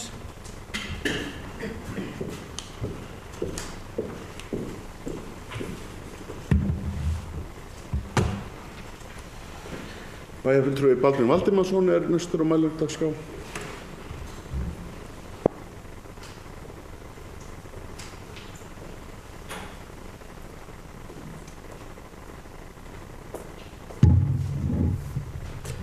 Forseti, ágætu bæjarfulltrúar. Eins og aðrir þá vil ég þakka formanni stjórnar Akureyrarstofu fyrir greinargóða stefnuræðu og ekki síður bæjarfulltrúa Everhunda fyrir hennar innlegg og innsýn í starf Akureyrarstofu. Og ég vil taka undir það sem hér hefur komið fram ánægju með að framkvæma þá tímabæru skoðun á samstarfi og hugsanlegri sameiningu stoðstofnana hér á svæðinu og það verður reyndar mjög fróðlegt að sjá hvert sú niðurstaða leiðir okkur. Mínar vonir eru að þar gæti skapast grundvöllur allra sveitarfélaga á Eyþingssvæðinu til að mynda sér sameiginlega pólitíska sýn á þau verkefni sem að þessar stofnanir eiga að sinna og hvernig þær eigi að þjóna samfélaginu okkar sem best. Sú sýn er nefnilega alls ekki til. Og svona í einhverju líkingu við það sem að ég hef séð annars staðar á landinu. Nú það mætti þess vegna alveg spyrja sig hvort það sé rétt röð að byrja fyrst að fá Rannsóknarstofnun Háskólans í verkefnið, en einhvers staðar verðum við að byrja og það bara jákvætt. Þó að ég telji að það hefði verið betra kannski að byrja á öðrum enda. Nú ég vil leyfa mér eins og bæjarfulltrúi Gunnar að vera mjög ósammála formanni Akureyrarstofu að leita fyrirmynda hjá Austurbrú velheppnaða sameiningu stofnana og bara segja ekki annað en Guð forði okkur frá því. Við skulum samt líta þangað en þá sem víti til varnaðar miklu frekar. Nú, ég heldur ekki sammála því viðhorfi sem framkemur í þessari setningu, frumkvæði að þessu verður að koma frá Akureyrarbæ enda eru við forystu sveitarfélagi í landshlutanum og eigum að vera óhrædd og staðfesti að leiða jákvæðar breytingar. Sko, ég er ekkert endilega sammála þessu efni, það er frekar viðhorfið. Sko, þarna þurfum við að fara nefnilega mjög varlega. Við megum ekki í þessum efnum setja okkur sjálf í eitthvert forystuhlutverk. Heldur að mæta nágrunum okkar á Eyþingssvæðinu á jafnréttisgrundvelli. Þar sem tekið er tillit til viðhorfa, sjónarmiða og hagsmuna allra bæði stórra og smárra sveitarfélaga. Þannig verðum við að skapa jákvæðan og uppbyggilegan grunn þar sem hagsmunir allra fá að njóta sín. Þá verður heildin sterkari og árangursrík sameining stoðstofnana miklu líklegri. En við sitjum uppi með áhuga stjórnvalda á að líta á landshlutasamtök sem þriðja stjórnsýslustigið, því miður. Þetta er hluti þess vandamáls sem við sitjum uppi með, það er með byggðastefnu sem hefur alls ekki tekist en skildi. En mín skoðan er einfaldlega svo að með landshlutasamtökunum og því kerfi að þá er landslutum allt saman og kröftunum dreift.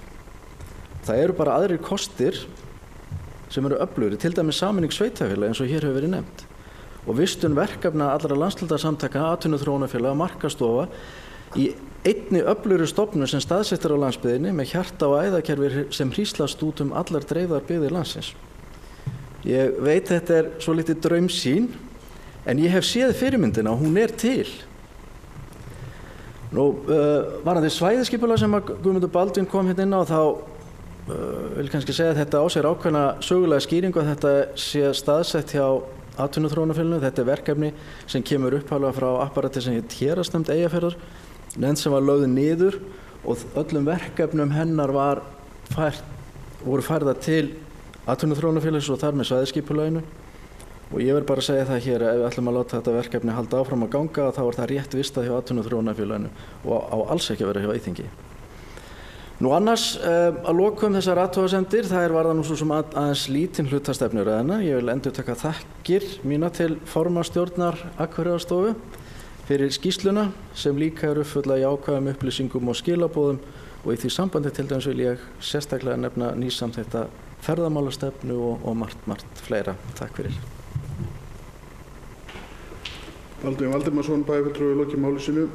Næst tekur til máls Jón Þorvaldur, bæjarfulltrúi og afmælisbarn.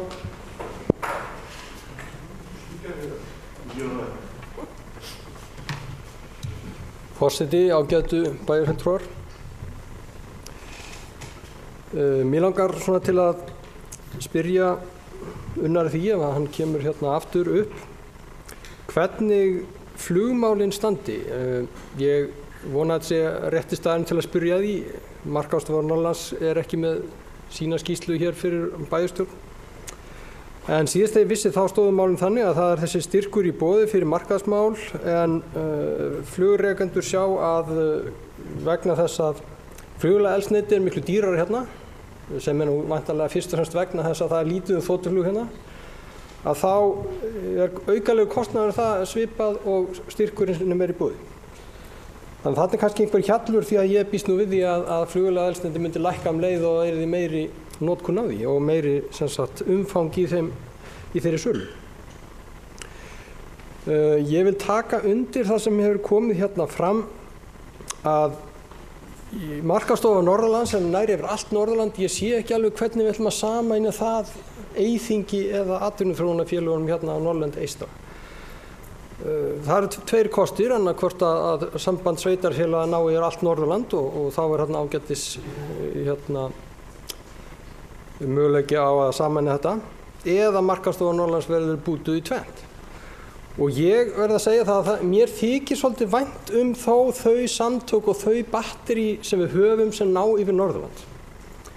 Þegar gamla kjördæmiskerfið var búið til þá var það Suðurland, það var Austurland, það var Vesturland en svo var Norðurland sem var svona frekar stórt og sterkt miðað við hin landshluta, það var sett í 2 kjördæmi, því var skipt í tvennt.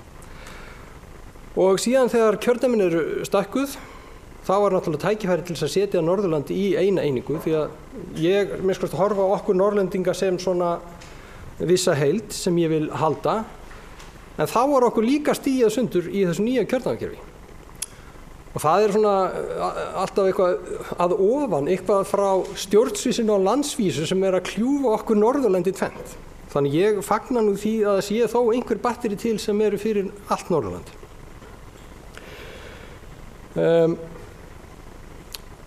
Svo er það menningarmálin. Mér langar aðeins til að skjóta að smá hugsun varðandi leiklistastarfsemi. Ég spyr mig, og þessi spurning kom upp í verkefni sem ég vann með Þóroddi Bjarnasyni, af hverju er ríkisrekið leikhús? Og það er á sjálfsögðu Reykjavík. Af hverju er leiklistastarfsemi sem er stunduð allt land? Af hverju er hún ekki bara á sveitarstjórnarstiginu? Af hverju er ríkið ekki bara með styrk til sveitarfélaga til að stunda leiklistastarfsemi og setja upp leiksýningar? Þetta myndi reyndar þýða það að Þjóðleikhúsið yrði lagt niður í núverandi mynd. Það yrði engin ríkisrekin leiklist lengur. Og ég tel enga ástæðu til þess að vera með ríkisrekna leiklist. Þetta var allt öðruvísi hérna þegar Þjóðleikhúsið var stofnað. Við vorum að rétt að skríða út úr því að vera sjálfstæð þjóð og horfðum til Danmerkur og vildum vera svipuð á Danmörku í öllum sköpum hlutum og erum með eins og konunglegt leikhús sem er þar. En þetta kannski þýddi ekki endilega að Þjóðleikhúsið yrði ekki áfram leikhús, það væri þá bara undir sveitarfélögunum á höfuðborgarsvæðinu komið, hvort að þau vildu halda því áfram sem leikhúsi. Það eru 2 stór leikhús þar. Framlög ríkisins til Þjóðleikhúsins eru náttúrulega fyrst og fremst framlög til leiklistastarfsemi í Reykjavík.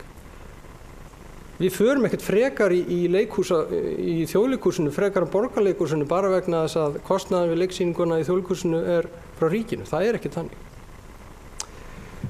En ég sé fyrir mér einhvers konar fyrirkomulag þar sem við þurfum ekki endalaust að vera að betla í ríkinu að fá framlag til leiklistastarfsemi hér, heldur það væri eitthvað sjálfvirkt kerfi þannig að sveitarfélög sem væru að styðja við leiklistastarfsemi og þau sveitarfélög þar sem færi fram framleiðsla á leiklist, þau fengju framlag frá ríkinu eftir einhverju kerfi, til dæmis bara miða við höfðatölur hreinlega. Og það myndi þýða það að samfélag eins og hér myndi fá stærri hlut heldur en nú.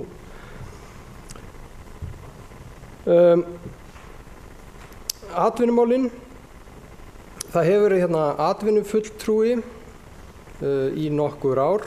Það er engin atvinnufulltrúi hérna, mér langar til að spyrja kannski Unnar aðeins það. Ég reyndar skildi ekki alveg hvað hann átti að gera vegna þess að við erum með náttúrulega atvinnuþróunarfélagið og við erum með Impru og við erum með eitt og annað í þessari atvinnusköpun. En þetta er reyndar endað þannig að þetta hefur verið svona tæki til að fá gott fólk í bæinn. En það er kannski ekki verjandi að eyða þessum peningum í að gera það endalaust. Og ég vil líka spyrja af hverju atvinnumál, af hverju það er sett undir þann geira semst atvinnumál, af hverju kostnaður vegna stjórnsýslu Akureyrarstofu settur undir það, þegar Akureyrarstofu er til dæmis að mest í menningarmálum, af hverju er þetta ekki framlag til menningarmála þá kostnaður Akureyrarstofu og skipt bara í hlutfalli við starfsemi Akureyrarstofu hvort að kostnaðurinn við stjórnsýsluna er atvinnumál eða menningarmál eða hvað. Hérna var aðeins minnst á kaffihús og ég ætla að grípa boltan þar aðeins. Við höfum verið svolítið að fara inn á þessa braut að við höfum frumkvæðið í hvar kaffihús er og þessar hugmyndir hérna í Listagilinu eru að þar verið kaffihús og svo væntanlega bjóðu þann rekstur út. En ég er að verða pínu smeykur að þetta sé bara spretta upp allstaðar. Nú eru hugmyndir að stækka heilmikið húsið hjá Nökkva, gera það nánast að svona siglingaaðstöðu sem hæfði milljónaborg, en hvað sem eru þar eru þið líka kaffihús. Þannig að það eru þá kaffihús út allan bæ sem ríkið ætti og byði út og ég svona held að einhverjum stað sé þetta ekki skynsamlegt lengur. Svo ætla ég líka að grípa hérna boltan sem Eva hendi upp og það er atriði sem ég er aðeins búin að hugsa síðustu vikur. Ég held að við sem á þeim tímapunkti núna, hérna Akureyri, að við þurfum að fara núna bara út dálítið markvisst og segja fólki frá því hvað það er mikil tækifæri í því að eiga heima á Akureyri. Ég opna alla útvarpið á þess að ég heyri einhvern umræðu þátt það hvað þetta sé óskaplega mikið vandræða ástandi Reykjavík vegna hás húsnæðisverðs. Erfitt fyrir ungt fólk að kaupa húsnæði, erfitt fyrir ungt fólk að leigja húsnæði. Við þurfum að fara núna, mín dómi, bara þráðbeint í þjóðina og segja henni bara hvað húsnæði er mikið ódýrari hér. Og þá spyr fólk náttúrulega, já, getur eitthvað fólk flutt hingað stórum stíl? Það verður að hafa atvinnu og eitt og annað. Jú, það er að vissu leyti rétt, en það er vaxandi hluti fólks sem er bara með vinnuna þar sem það á heima. Fullt af fólki meira sem hér á Akureyri er að vinna fyrir aðalega í útlöndum. Þannig að hvar það er staðsett með vinnuna sína skiptir ekki öllu máli. Og ég held við þurfum bara að segja þjóðinni frá því, það er ódýrara að eignast húsnæði hérna, það er ódýrara að leigja hérna, hér er góð þjónusta, góð infrastruktúr og það eru spennandi hlutir að fara að gerast, vaðleðargöngin fara að opna, breytir þessu svæði töluvert mikið. Það er að byrja iðnaðarstarfsemi á Bakka, tækifæri þar og vonandi koma fleiri fyrirtæki þangað í orkuhraukum iðnaði. Og við sjáum algjöran viðsnúning á Siglufirði eftir að göngin komum þar. Þetta er að mörgu leyti spennandi samfélag og þetta átak þyrfti eiginlega bara að snúast það, gefðu Akureyri séns sem búsetukosti. Og ég held við þurfum að segja þetta svolítið berum orðum. En þetta ætlaði ég að láta duga. Takk fyrir.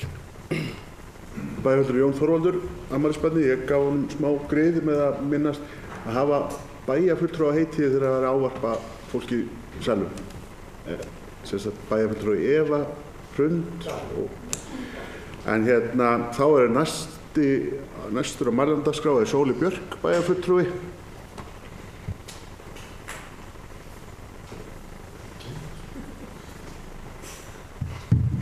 Forseti ágætu bæjarfulltrúar. Ég ætla bara að hafa þetta stutt. Þetta er bara svona nokkuð mál sem ég er ennþá svo þunglynd eftir þessu umræðu áðan. En bara nokkur atriði sem langar að nefna.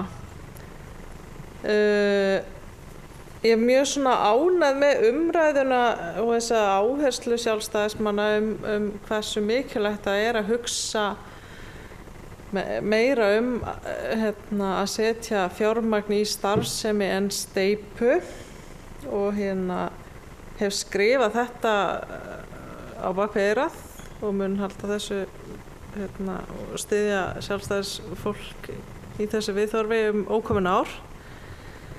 Ég ætla nú samt að segja að ég tel mjög mikilvægt að sinna viðhaldi, minnst Listagilið er svo sérstakt. Það er svo, þetta er svo ofboðslegt sögulegt gildi og það er einhvern veginn svo stórkostlegt hvernig þessu var breytt á sínum tíma og hvernig þetta Listagil var til að ég held að við verðum bara virkilega að passa að glópra því ekki niður og bera virðingu fyrir þeirri sögu og því sem að þarna hefur verið byggt upp.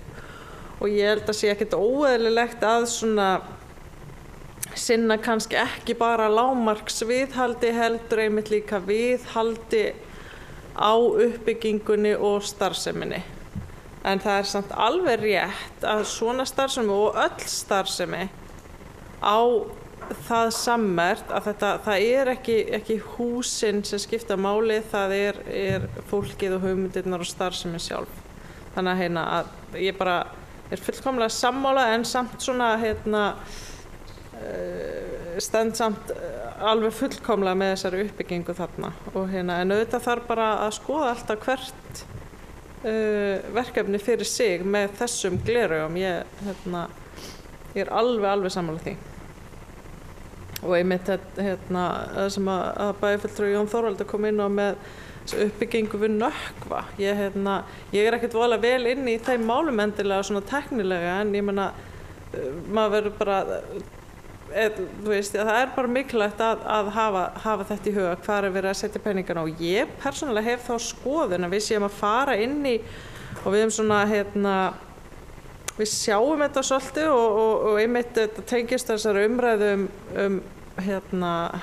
húsnæði bara svona til að búa í að fólk held ég og ég held að sé bara þetta er eitthvað svona einhver þróun sem við erum í að húsnæði mun skipta minna máli og þessi föstu innviðir skipta fólk minna og minna máli og þróunin bara þangað og við þurfum að passa okkur á því að verða ekki risaðilan sem heldur áfram að byggja einhverja steinsteypu og einhverja innviði sem að skipta ekki máli. Við þurfum að passa okkur að fylgja með í þessari þróun og færa fókusinn þannig að þarna erum við bæði öll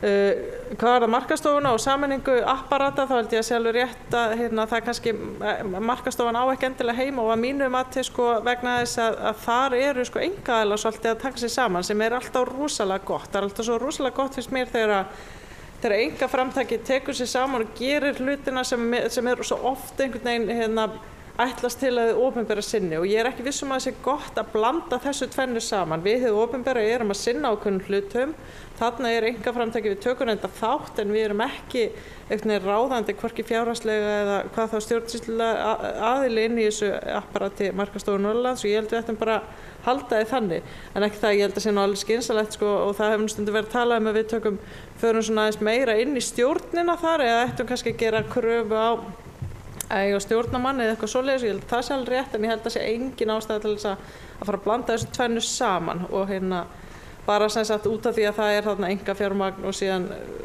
og annars staðar meira opinbert fjármagn þannig að bara svona svo ég nefni það Þetta grafíkverkstæði sem hefur verið að hugsa í deiglunni held að ég sé alveg stórkostleg hugmynd og virkilega góð nýting held ég á því að það er alveg rétt. Deiglan hefur verið svona pínu vandra húsnæði og það hefur bara vant almennilega starfsemi þarna en þarna held ég búið að detta niður á mjög spennandi hugmynd. Þannig ég myndi allavega vilja leyfa því að þróast svolítið áður en við förum eitthvað að hugsa og ég held að við þurfum að hugsa okkur mjög vel áður en við förum þó ég sé ekkert almennt að móti sölu eigna sem er ekki verið að nota. Þá held ég að þessar eignir þarna sem eftir eru í Listagilinu af því að það þó búið að selja svolítið og sem ekkert held ég endilega gott en kannski allt í lagi. En allavega þetta sem eftir held ég að hugsa okkur mörgum sinnum áður en við seljum af því að þetta Listagilið. Af því að við viljum að þetta sé svona ákveðin stemming þarna sem við viljum pínu svona stýra kannski eða hafa hönd í bagga með allavega mikið. En ég ofsalega bara fagna þessari hugmyndum þetta grafíkverkstæði og held að það verið mjög spennandi. Og svo lokum þá langaðum við bara að taka undir með bæjarfulltrúa Jóni Þorvaldi að kynna kosti búsetu á Akureyri vegna þess að einmitt talandi að fylgja tíðarandanum og fylgja svona aðeins breyttum áherslum hjá fólki að það það akkurat þetta að við þurfum ekki lengur að hugsa atvinnumálin þannig að við þurfum að búa til störf til þess að fólk geti flust hingað.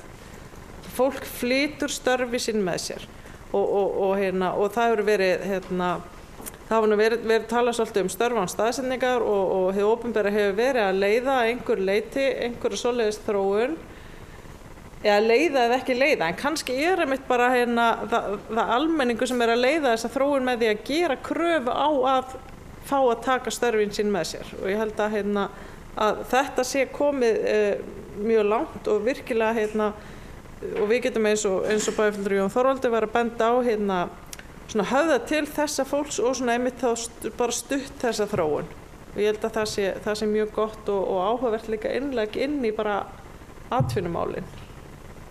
En meira var það ekki. Takk. Bæjarfulltrúi Sóli Björk hefur lokið máli sínu. Næst tekur við til máls Ingibjörg Ólöf, bæjarfulltrúi. Forseti, ágæti bæjarfulltrúar. Ég ætla að byrja líkt og aðrir að þakka formanninum Unnari fyrir ágætis yfirferð á málaflokknum. Umræðan búin að fara víðan völl og ég hlakka til að heyra svörin hjá honum á eftir.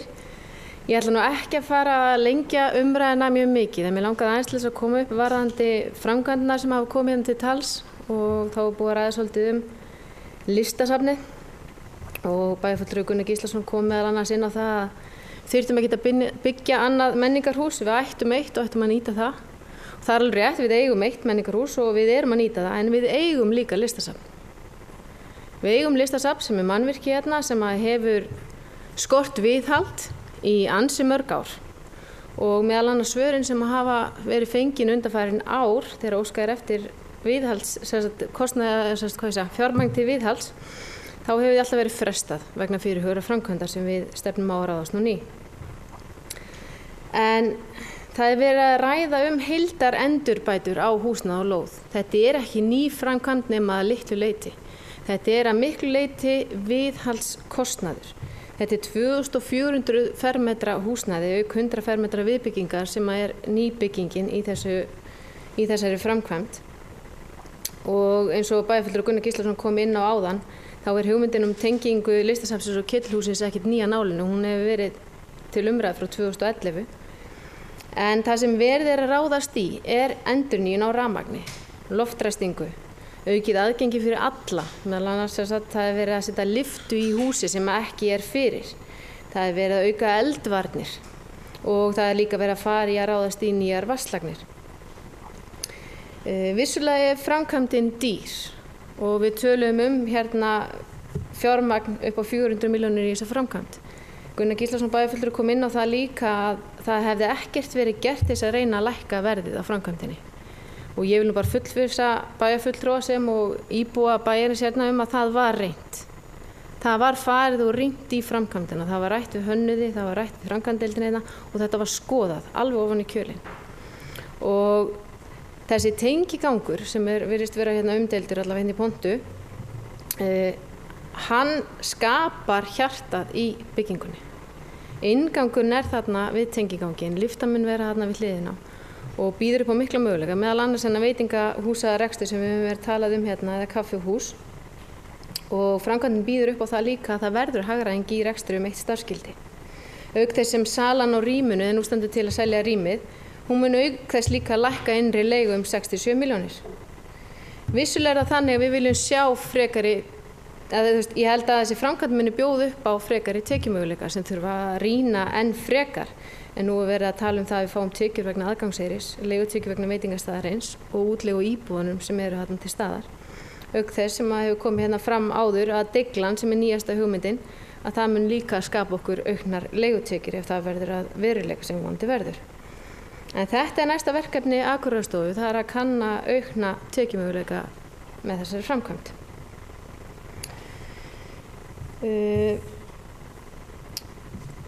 Látum við nú sjá. Bæjarfulltrúi Eva Hrund kom hérna inn á ef við áætlum kostnað ætlum alltaf að halda okkur við að bæta í. Auðvitað viljum við halda okkur við kostnaðaráætlan sem við gerum. Það við bara leggjum mikið kapp á það að standast áætlanir og höfum mikið metnað til þess. En stundum raunin önnur og varðandi það að fara í útboð núna, jú vissulega það þannig að það eru miklu framkvæmdir í gangi en við vonumst þess að fá ágætis tilboð og það verður bara að taka ákvörðun þegar þau liggja fyrir. Það hefur komið fram hérna í ræðustól áður áhyggjur vegna annarra framkvæmda sem við höfum farið í, meðal annars var tíðrætt framkvæmdina við skautahöllina þar sem fólk hafði áhyggjur af því að það myndi ekki standast áætlun. Sú framkvæmd stóðst áætlun, framkvæmdin varðandi Bogann stóðst líka áætlun og líkt og bæjarfulltrúi Matthías kom inn á áðan þá stóðust flesta framkvæmdir alla nema ein áætlun á síðasta kjörtímabili. Þannig að við erum virkilega að leggja okkur fram og erum að reyna eins og við getum að standast kostnaðaráætlanir. En núna líka bara fyrir eins og ég segi útboð og við verðum bara að sjá hvað tilboð koma og metið út frá því. Og þá jafnvel þurfum við líka að ekki endilega bæta í, þurfum við kannski að skoða það hvort við séum tilbúin að forgangsraða öðrum verkefnum sem eru á framkvæmdaáætlun árið 2017 og færa þá á milli ára. En það er bara umræða sem við tökum þegar tilbúin liggja fyrir. Takk fyrir. Bæjarfulltrúi Ingibjörg Ólöf hefur lokið máli sinni, minni bæjarfulltrúi að ávarpa þá sem í salnum með bæjarfulltrúi að heitinu. Þá það næst bæjarfulltrúi Gunnar Gíslason.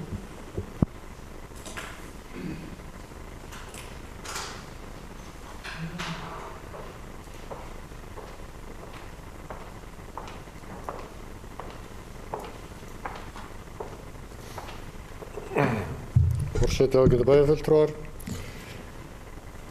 Já, hvað að koma hérna aðeins upp og leiðrétta ákveðið misskilning hjá bæjarfulltrúa Guðmundur Baldvin. Ég brosti ekkert endilega ánægju til hans.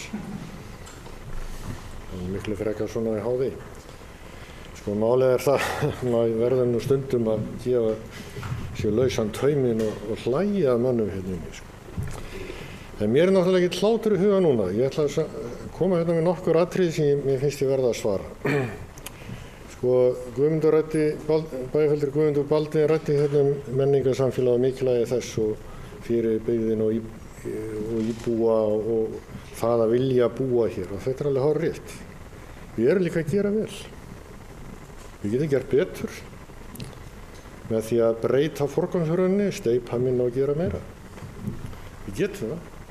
Við erum að gera mjög vel í íþrótta- og tómstundamálum. Við leggjum hvað hæsta hlutfall þessara sveitarfélagi sem ég nefndi áðan akkurat til þeirra mála. Þannig að við erum að gera rosalega vel á svo mörgum sviðum hvað þetta varðar. Og nágrannasveitarfélögin njóta þess. Líka, skulum ekki gleyma því, allur Eyjafjörðurinn, stór hluti Þingeyjarsýsla og örugglega Skagafjörður og Húnavatnssýslur. Þannig að við erum að standa okkur vel á mjög mörgum sviðum hvað þetta varðar. Og ég held að þetta sé kannski eitt af því sem við megum bara ekki gleyma að skiptir okkur gríðarlegu máli. Bæjarfulltrúi Guðmundur Baldvin nefndi að ef steypan er tekin út úr dæminu okkar að þá séum við samt að setja meira í menninguna heldur en Kópavogur og Hafnarfjörður per íbúa. Og það er alveg hárrétt. En það er ekki það sem ég var að tala um. Við getum gert ennþá betur með minni steypu. Og erum í raun að gera ennþá betur vegna þess Eins og bæjarfulltrúi Jón Þorvaldur, afmælisbarn, nefndi hér áðan, þá ekki nema hluti að kostnaðinu við Akureyrarstofu ferður á menninguna, megniði ferður á atvinnumál. Þannig að kostnaðurinn, ef við fyrir að skoða þannig, þá hann í raun meiri. Við erum í raun að gera betur, heldur en þarna kemur fram. Varðandi deiglun og hlutverk hennar, ég bara spyr, búið að skoða aðra möguleika til þess með því að setja upp þetta grafíkverkstæði. Það með velt fyrir sér meiri samleið með myndlisskólanum og koma það betur, styðja betur við rekstur hans. Ég bara velti upp, ég hef ekki heyrt neitt um það. Mér finnst bara forvitnilegt að vita það. Hvort að þetta sé í raun eini staðurinn til þess að gera þetta í gilinu, eða bara verið að gera þetta til þess að búa til hlutverk í kringu degluna. Og þó að koma einhverja tekjur þá það bara peanuts. Bara sorry. Varðandi málefnasamninginn, bæjarfulltrúi Guðmundur Baldvin kom aðeins inn á hann og fullyrti það að þeir myndu alveg örugglega vera búin að gera hlutfallslega bara mest af þeim bæjarstjórnum sem hér hafa setið síðan ég veit ekki hvenær. Næstum því. Ég fór að velta því fyrir mér að því að þegar ég skoða hennar málefnasamninga það nú gaman að því að hann fullur af fögrum fyrirheitum, en það segir henni ekkert það hvað góður árangur, meðalgóður, lítill eða engin. Hérna stendur til að skapa umhverfi með það að markmiði að fjölga atvinnutækifærum. Þá það að hafa fjölga atvinnutækifærum eitt fullnægjandi árangur? Það segir ekkert það. Þannig það örugglega að ná þessu markmiði. Þetta nú bara svona rétti gamalstyrt. En aðeins varðandi eyþingu og AFI, að því að bæjarfulltrúi Guðmundur Baldvin kom inn á það líka, þá finnst mér eins og staðan í dag að menn eigi að gæta þess allir að reyna að efla og auka það samstarf og samlegð sem að í þessum stofnunum félast og vinna þá þannig að menn tali saman hlutinni, fari ekki í sínhverja áttina með sömu máli. Við erum í mjög mikilvægri vinnu hvað varðar skipulaða raforkuflutningum og öðru slíku hérna inn á þetta svæði. Og okkur veitir ekki af því að tala einu máli, samnýta alla þá krafta sem að til eru í þessu mál. Og það fyrst og fremst það sem ég legg áherslu á. Það alveg rétt hjá bæjarfulltrúa Matthías að við njótum einhverja sanngirni kannski varðandi reksturinn í þessum menningarmálum og mörgu öðru hjá ríkinu. Og auðvitað það atriði sem við þurfum að lagfæra. En ég hef engar áhyggjur af því að við verðum einhverju leiguliðar eigna umsýslu fyrirtæki. Akureyrarbær hefur hingað til ekki farið þá leið að selja eignir til að leigja þær. Sem betur fer fórum við þá ekki, en sumir segja því miður. Því að mörg af þau sveitarfélögin sem stóðum í illa tímabili, þau kannski standa betur í dag að þau búið að afskrifa svo mikið af skuldum. Þannig að það má velta því fyrir sér, en ég held að það sé engin að biðja það. Og aðeins varðandi innlegg bæjarfulltrúa Ingibjargar Ólafar, það þetta að snúa sér með öllum hætti útrúsi með listasafnið. Ég sagði aldrei að þetta ekki að byggja hérna upp öflugt listasafn eða byggingu sem að hýsti listasafn. Það hef ég aldrei sagt. Ekkert okkar hefur sagt það. Við höfum öll staðið föstum fótum af því að það ætti að gera. Við höfum eins og sagt það ekkert að gera með þessa tengibyggingu. Og það að þetta sé hjartað í byggingunni, það ákvörðun. Það ákvörðun sem tekin í hönnuninni að þetta sé hjartað.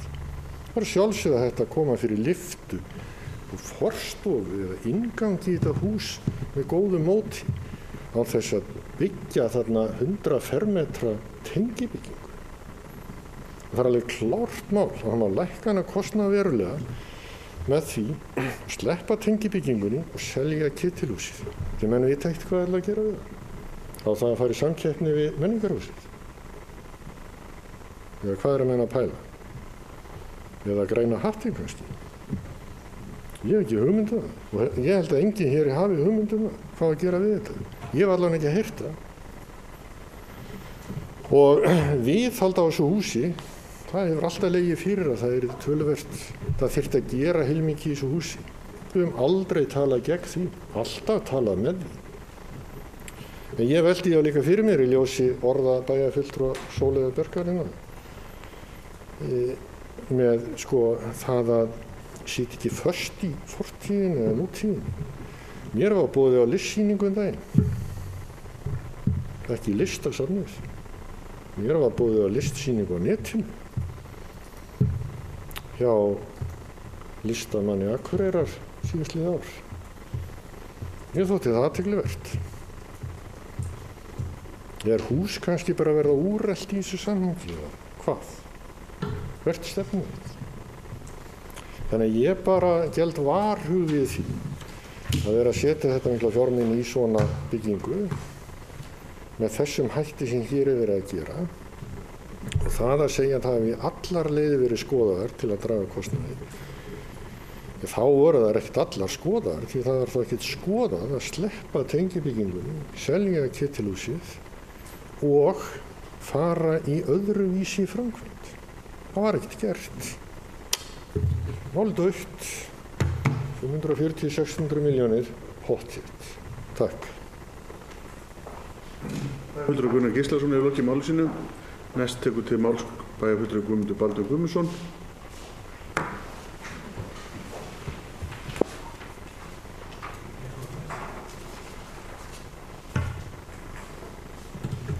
Forseti, ágætu bæjarfulltrúar. Það er margt búið að koma þetta fram og mér langar aðeins til að bregðast við. Eitt af því sem mér langar til að bregðast við er það hvernig við viljum sjá hlutverk atvinnuþróunarfélaganna inn í Eyþing eins og við höfum verið að tala fyrir og koma fram í máli formanns hér áðan. Þá er það verið eitthvað sem við höfum viljað sjá. Það er alveg rétt sem að bæjarfulltrúi Baldvin kemur inn á að það er svona spurningum sýnina og hvort að menn byrja á augum endið ekki.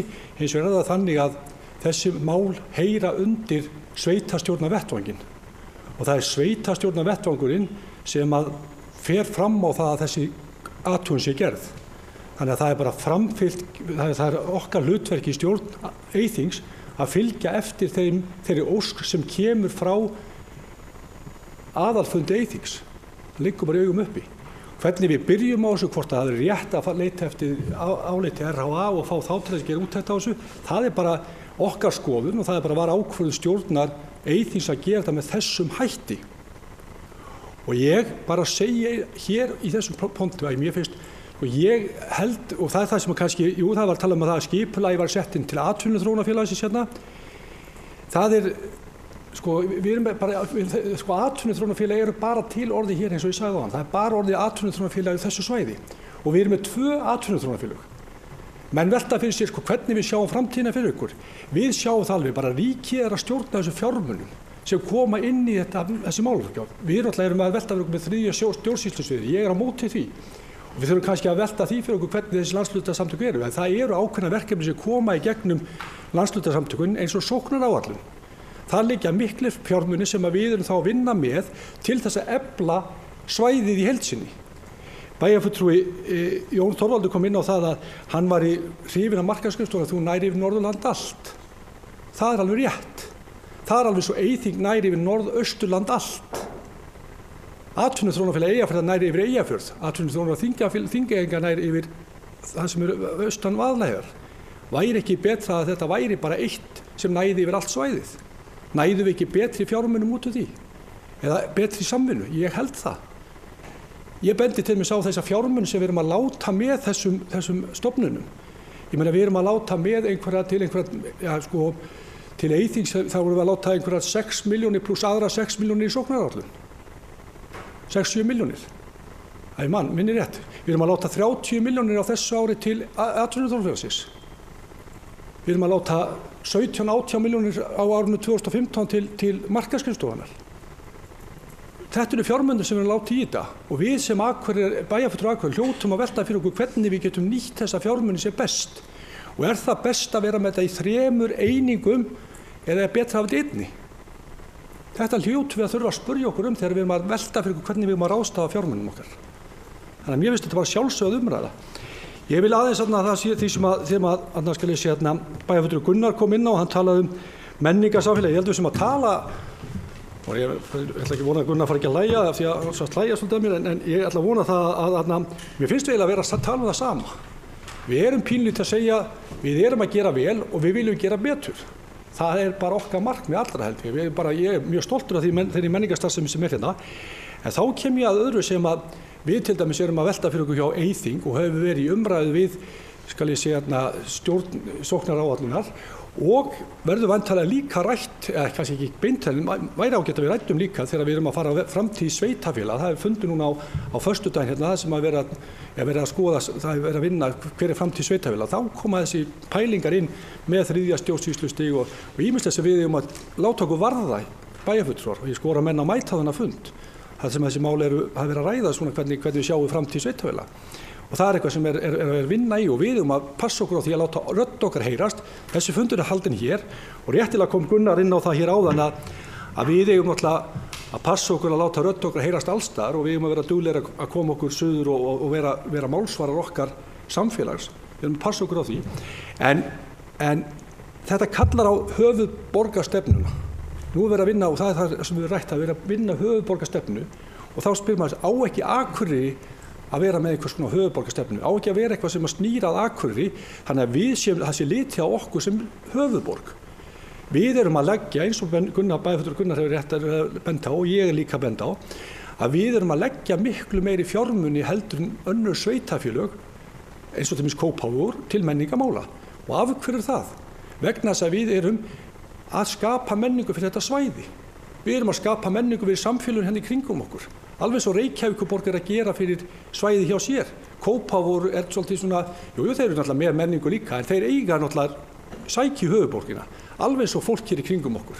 Þannig að ég held að við ættum að horfa til þess að vera með höfuðborgarsvæðistefnu. Og reyna svona að fá meira fjármuni til okkar í þessu öllu vegna þess að við þurfum á, tekjuskiptingin skiptir okkur máli. Og það er eitthvað sem kannski hefur verið aðeins rætt hérna. Nú þarf ég aðeins að reyna að lesa þetta.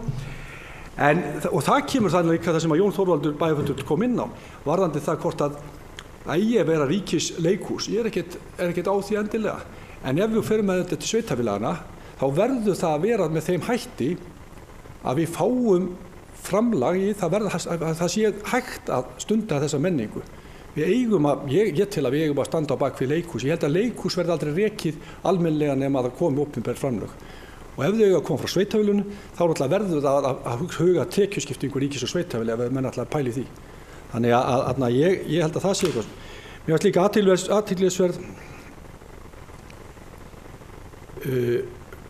mér fannst ekki athyglisverð, hvað hættu við það? En jú, mér fannst það bara pínu athyglisverð, eða pínu svolítið sorglegt að bæjarfulltrúi Sóleyjar skyldi koma hérna upp og segja að vera döpur eftir umræðina áðan. Ég vil nú bara hrósa henni fyrir hennar sjónarmið í málum. Ég meina það er náttúrulega hluti af því að vera kannski, við erum ekki alltaf sammála. Hér var til að hennar feld, hún varð undir, en ég vil nú enn og aftur hvetjandi dáða í þeim efnum að standa vörðum sína sannfæringu og jafnvel þó úr tapi. Það er nú ekki alltaf sem að vinnur. En ég held að, jú, það var eitt sem ég langaði að koma inn á og það er það sem ég hef stundum rætt hér í bæjarstjórnarstól og ætla að gera það núna. Listasafnið er jákvæð fjárfesting í mínum huga. Við erum að halda við eignum sem við eigum í dag.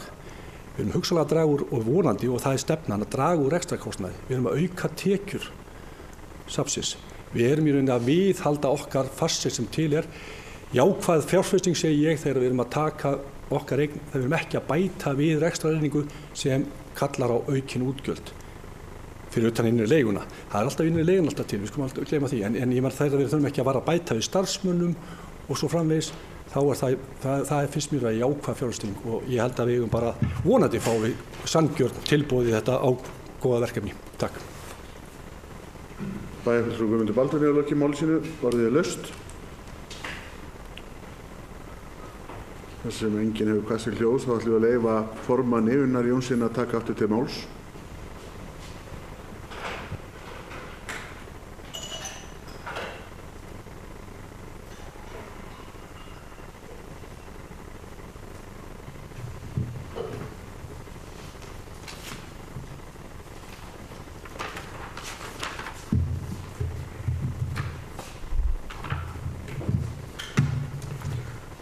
forseti og getur báðir fulltrúar. Ég reyndi að hripa niður svona eftir bestu getu punta sem var beint til mín og mér fannst kannski ástæða til þess að bregðast við. Bæjarfulltrúi Eva Hrund hóf mál sitt og ég sammála því sem hefur komið fram hérna hjá nokkrum að hennar ræða hafi verið fín viðbót við það sem ég sagði og hún kom inn á ýmislegt sem að ég hefði vel getað komið inn á og kannski sumu glemdi ég og öðru sleppti ég eins og gengur. Fyrsta lagi varðandi vinnubrögð Akureyrarstofu, þá held ég þau séu heilt yfir býsna góð en við þurfum auðvitað í þessu eins og öllu öðru að halda vel á spöðunum og reyna að bæta og breyta til eins betra og ég held að við séum svona heilt yfir nokkuð sammála þessi atriði í nefndinni og þurfum bara að koma þessu í gang. Það er mikið rætt hérna steypu og maður getur lagt ýmiss konar mat á þessi ummæli, hvað er rétt og hvað er rangt og kannski kemst aldrei að niðurstöðu. En ég held að sé ágætt í þessu samhengi kannski að hugsa sér hvernig staðan væri núna ef að Hof hefði ekki verið byggt. Ég held að geti enginn hugsa sér Akureyri núna án Hofs. Og Hof var mjög umdeilt á sínum tíma, væga sagt. Þannig að ég held að svona tíminn vinnur með þessum framkvæmdum þó að séu stórar og dýrar og kannski þungar í rekstri. Þá skapast sátt þær þegar það eru komnar og starfsemin komin á fullt og ég held að Hof hafi alveg sýnt það að það hefur breytt býsna miklu og ég held að allir séu jafn ánægðir með Hof í dag. Burtséð frá umræðu sem átti sér stað á þessum tíma. Og ég vona og hefur reyndar fulla trú á því að það verði sama með Listasafnið. Maður er vissilega skilning á þessum sjónarmiðum með kostnaðinn en eftir að hafa séð kynningu á framkvæmdinni við Listasafnið þá er ég í það minnsta sannfærður það að Listagilið því verður svona lyft upp á annan stall og þetta verður mjög fín aðstaða og gott andlit fyrir gilið og auk þess mun þetta hafa mikla þýðingu fyrir starfsemi safnsins. Safnstjóri Listasafnsins bauð okkur á fund kynningu í Listasafninu í desember hann sem fór yfir hugmyndir sem hann hafði umfang rekstrar, tekjumöguleika og ýmislegt annað varðandi safnið eftir endurbyggingu og mér leist mjög vel á það og ég held að starfsemin verður allt önnur og miklu meiri og betri á eftir. Leikfélag Akureyrar, það er kannski ágætt að halda það til haga að í menningarsamningnum við ríkið að þá segir, ég man nú ekki orðalagi nákvæmlega, en þetta er framlag frá ríkinu til þess að reka atvinnuleikhús ásamt auðvitað Sinfóníuhljómsveitinni og Listasafninu. Ríkið hefur dregið úr sínum framlögum svo mikið, burtséð frá því sem Akureyrar hefur gert, að það er farið að má segja kannski fúna stoðirnar undir svona fjárhagslegum grundvelli leikfélagsins. Og það er einhvað sem við getum alls ekki búið við og verðum að sækja á ríkið með að þeir standi í sjálfu sér við samninginn þannig að þeir styðji það í raun að það sé rekið atvinnuleikhús á Akureyri því að ég held að við sjáum ekki fyrir okkur Akureyri án þess. Ég gerir það allavega ekki. Varðandi atvinnuþróunarfélagið, markaðsskrifstofuna, Eyþing og svo framvegis að ég talaði fyrir þessu oft og mörgum sinnum að þetta verði skoðað og helst rennt saman. Ég held ég muni það rétt að 70% af rekstrarkostnaði markaðsskrifstofuna sé greitt af sveitarfélögunum sem hafa þó ekki aðgang að starfseminni eða ekki fulltrúi í stjórn. þó svo að markaðsstofan hafi annað starfsvæði þá sé ég það ekki sem hindrun í sjálfu sér. Það er að leysa það með samningum við þá nýtt apparat sem er stofnað úr öllum þremur. Þannig að það er, þessi viljinn er allt sem þarf við því. Það er engar hömlur sem að koma vekk fyrir það. Það var rætt um markaðssetningu á íbúðamarkaði. Það ég er sammála því að það þyrfti að fara í það. Og stærstu rökin kannski sem við getum fært fyrir því að það sé gott að búa á Akureyri og hér sé öll lífsins gæði eins og hér á sínum tíma eru þessar menningarstofnanir sem við höfum, íþróttalífið og þetta sem að bærinn er að setja fjármuni í. Og við erum í allt öðru umhverfi heldur en sveitarfélög á sambærilegri stærð þegar kemur að þessum hlutum, framlögum til menningarmála og annarra líka. Þegar við þurfum sjálfur sér að búa okkur til ein og sér okkar flóru af menningu og öðru, þegar að sveitarfélögin í nágrenni við kringum höfuðborgina þurfa þess ekki að þau geta notið þess sem að ríkið stendur undir á borgin. Þannig að það er áhugavert að sjá þessar tölur en að draga kannski of mikla ályktanir af þeim finnst mér oft á tíðum varasamt. Það var rætt um upplýsingastefnuna. Guðmundur Baldvin bæjarfulltrúi kom inn á það. Það er eitthvað sem fór til bæjarráðs og er væntanlega sett af stað einhvern tímann fljótlega vonandi. Ég ætla aðeins að sjá hérna punktana mína, ég man ekki alla. Bæjarfulltrúi Gunnar Gíslason kom inn á þessi atriði sem eru minnst á í samstarfssamningnum. Þau eru auðvitað af ýmsum toga og sum þeirra eru eitthvað sem er stanslaust unnið að. Önnur eru, má segja, einföld og hnitmiðuð eins og til dæmis endurbyggja Listasafnið. Hann nefndi norðurslóðir og það verkefni hefur verið það sem mestuleyti vistað hjá Atvinnuþróunarfélaginu. Það var stofnað á sínum tíma Arctic Circle. Það er endast niðri að fyrirtækjum hérna á svæðinu sem getur þjónustað starfsemi á norðurslóðum. Það er ennþá í gangi og er til en svona, má segja, er í svona kannski það er ekki mikið að gerast það núna vegna þess að það framkvæmdir sem menn voru reiknað með að færa á stað og aðalega kannski Austur-Grænlandi hafa ekki orðið að veruleika. Það er hins vegar, má segja kannski í þessu samhengi að ég fekk póst frá Atvinnuþróunarfélaginu ekki fyrir löngu síðan þar sem hafi komið fyrirspurn frá norsku loðnuskipi þjónustu og þar kom það skemmtilega óvart að þessi Arctic Circle sem hefur ekki verið mikið lifandi að þá kom það upp og það nýttist þá til þess að útvega þessum aðilega þjónustu hérna á Akureyri.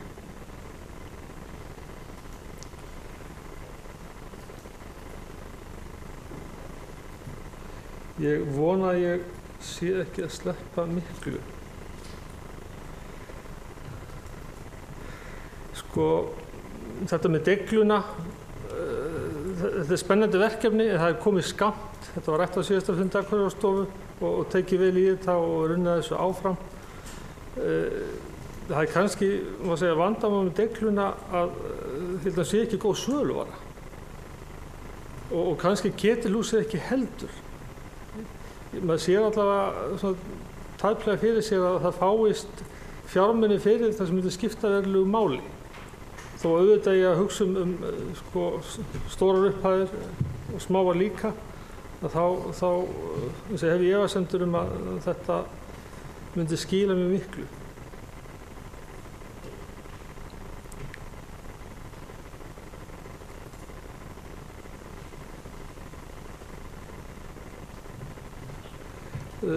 Bæjarfulltrúi Baldvin kom inn á þetta með Austurbrú og svo tilvísun sem ég var með í ræðunni áðan sneri kannski fyrst og fremst að því að það er þessum verkefnum skipað á einn stað og það er kannski svo það sem við vildum gjarnan gera hérna líka, eða í mínum huga í það minnsta. Hins vegar Austurbrú átti í sínum erfiðleikum og sem ég held að sé nú kannski komin í gegnum að miklu leyti. En verkefnin eru vel komin á einum stað og unni vel að þeim. Hitt var svona skipulagsatriði sem voru í vandræði með. Varðandi forystuhlutverk Akureyrar, að þá ég ekki að tala að Akureyrar sýna sveitarfélögum í kring yfirgang, síður en svo. En hins vegar þá held ég að við eigum að taka kannski svolítið ábyrgðina á því að vera stærsta sveitarfélagið og leiða hinn sveitarfélögin áfram öllum til hagsbóta. Og þar held ég að Akureyri geti gert meira á þetta heldur en þeir hafa gert. Stundum hef ég á tilfinningunni að menn séu of hikandi, meira hikandi heldur ætti að vera að taka af skarið og leiða hinn sveitarfélögin með sér. Bæjarfulltrúi Jón Þorvaldur spurði flugmálin. Þau eru vistuð að mestu leyti það minnsta í flugklassanum, það er 66 og það starfsmaður sem sinnir þeim. Þau hafa verið mörg undanfarin ár að reyna að finna flugfélag og kynna kostið þess að fljúga hingað. Það hefur ekki gengið ennþá. En þessi sjóður sem var settur á stofn í fyrra, hann til staðar, þannig að það er opið. En það sem að vantar kannski er að það er engin tilbúin til að taka áhættuna af því að byrja að fljúga hingað. Og kannski er það þannig að það verður ekki gert nema heimamenn komi að því. Það kom aðili, minnir að það hafi verið sænskur á vegum markaðsskrifstofunnar í fyrra, fyrirlestur Hótel Kea, og þeir hafa unnið með sveitarfélögum í Noregi og Svíþjóð, mann rétt, að því að koma beinu flugi til flugvalla sem eru svona kannski aðeins utan alfaralegar eins og Akureyrarflugvöllur, og þeir lögðu miklu áherslu á það að þetta myndi tæplega verða veruleika nema heimamenn tækju meira frumkvæði og þyrftu hreinlega að vera reiðubúnir til þess að ábyrgjast þetta verkefni einhver leyti. Það er auðvitað eitthvað sem að markaðsskrifstofan er að vinna með og maður veit svo sem ekkert hvenær sá dagur kemur að hingað verður flogið beint til og fara útlöndum, en vonandi verður þessum fyrst. Ég held, eða ég vona að ég hafi tæft á svona þessu helsta, en ef ekki þá kannski getur einhver minnt mig á það. Já, ég verð að játa að ég þekki ekki ástæðu fyrir þess að svona fyrir komið, en auðvitað eru fleiri kostnaðarliðir í Akureyrarstofu sem kannski lúta á svona innra starfi bæjarins líka, eins og umsjón með vef og svoleiðis. Þannig að ég bara verð að játa að ég hef ekki skoðað þetta til hlítar og þekki þetta ekki til hlítar heldur. Af hverju þessu komið svona fyrir en ekki einhvern veginn öðruvísi. Takk fyrir. Þá er formaður stjórnar Akureyrarstofu Loki Bólisson, Unnar Jónsson. Orðið er laust. Það sem enginn hefur kvatt sér hljós, þá göngum við til 11. dagskrárliðar.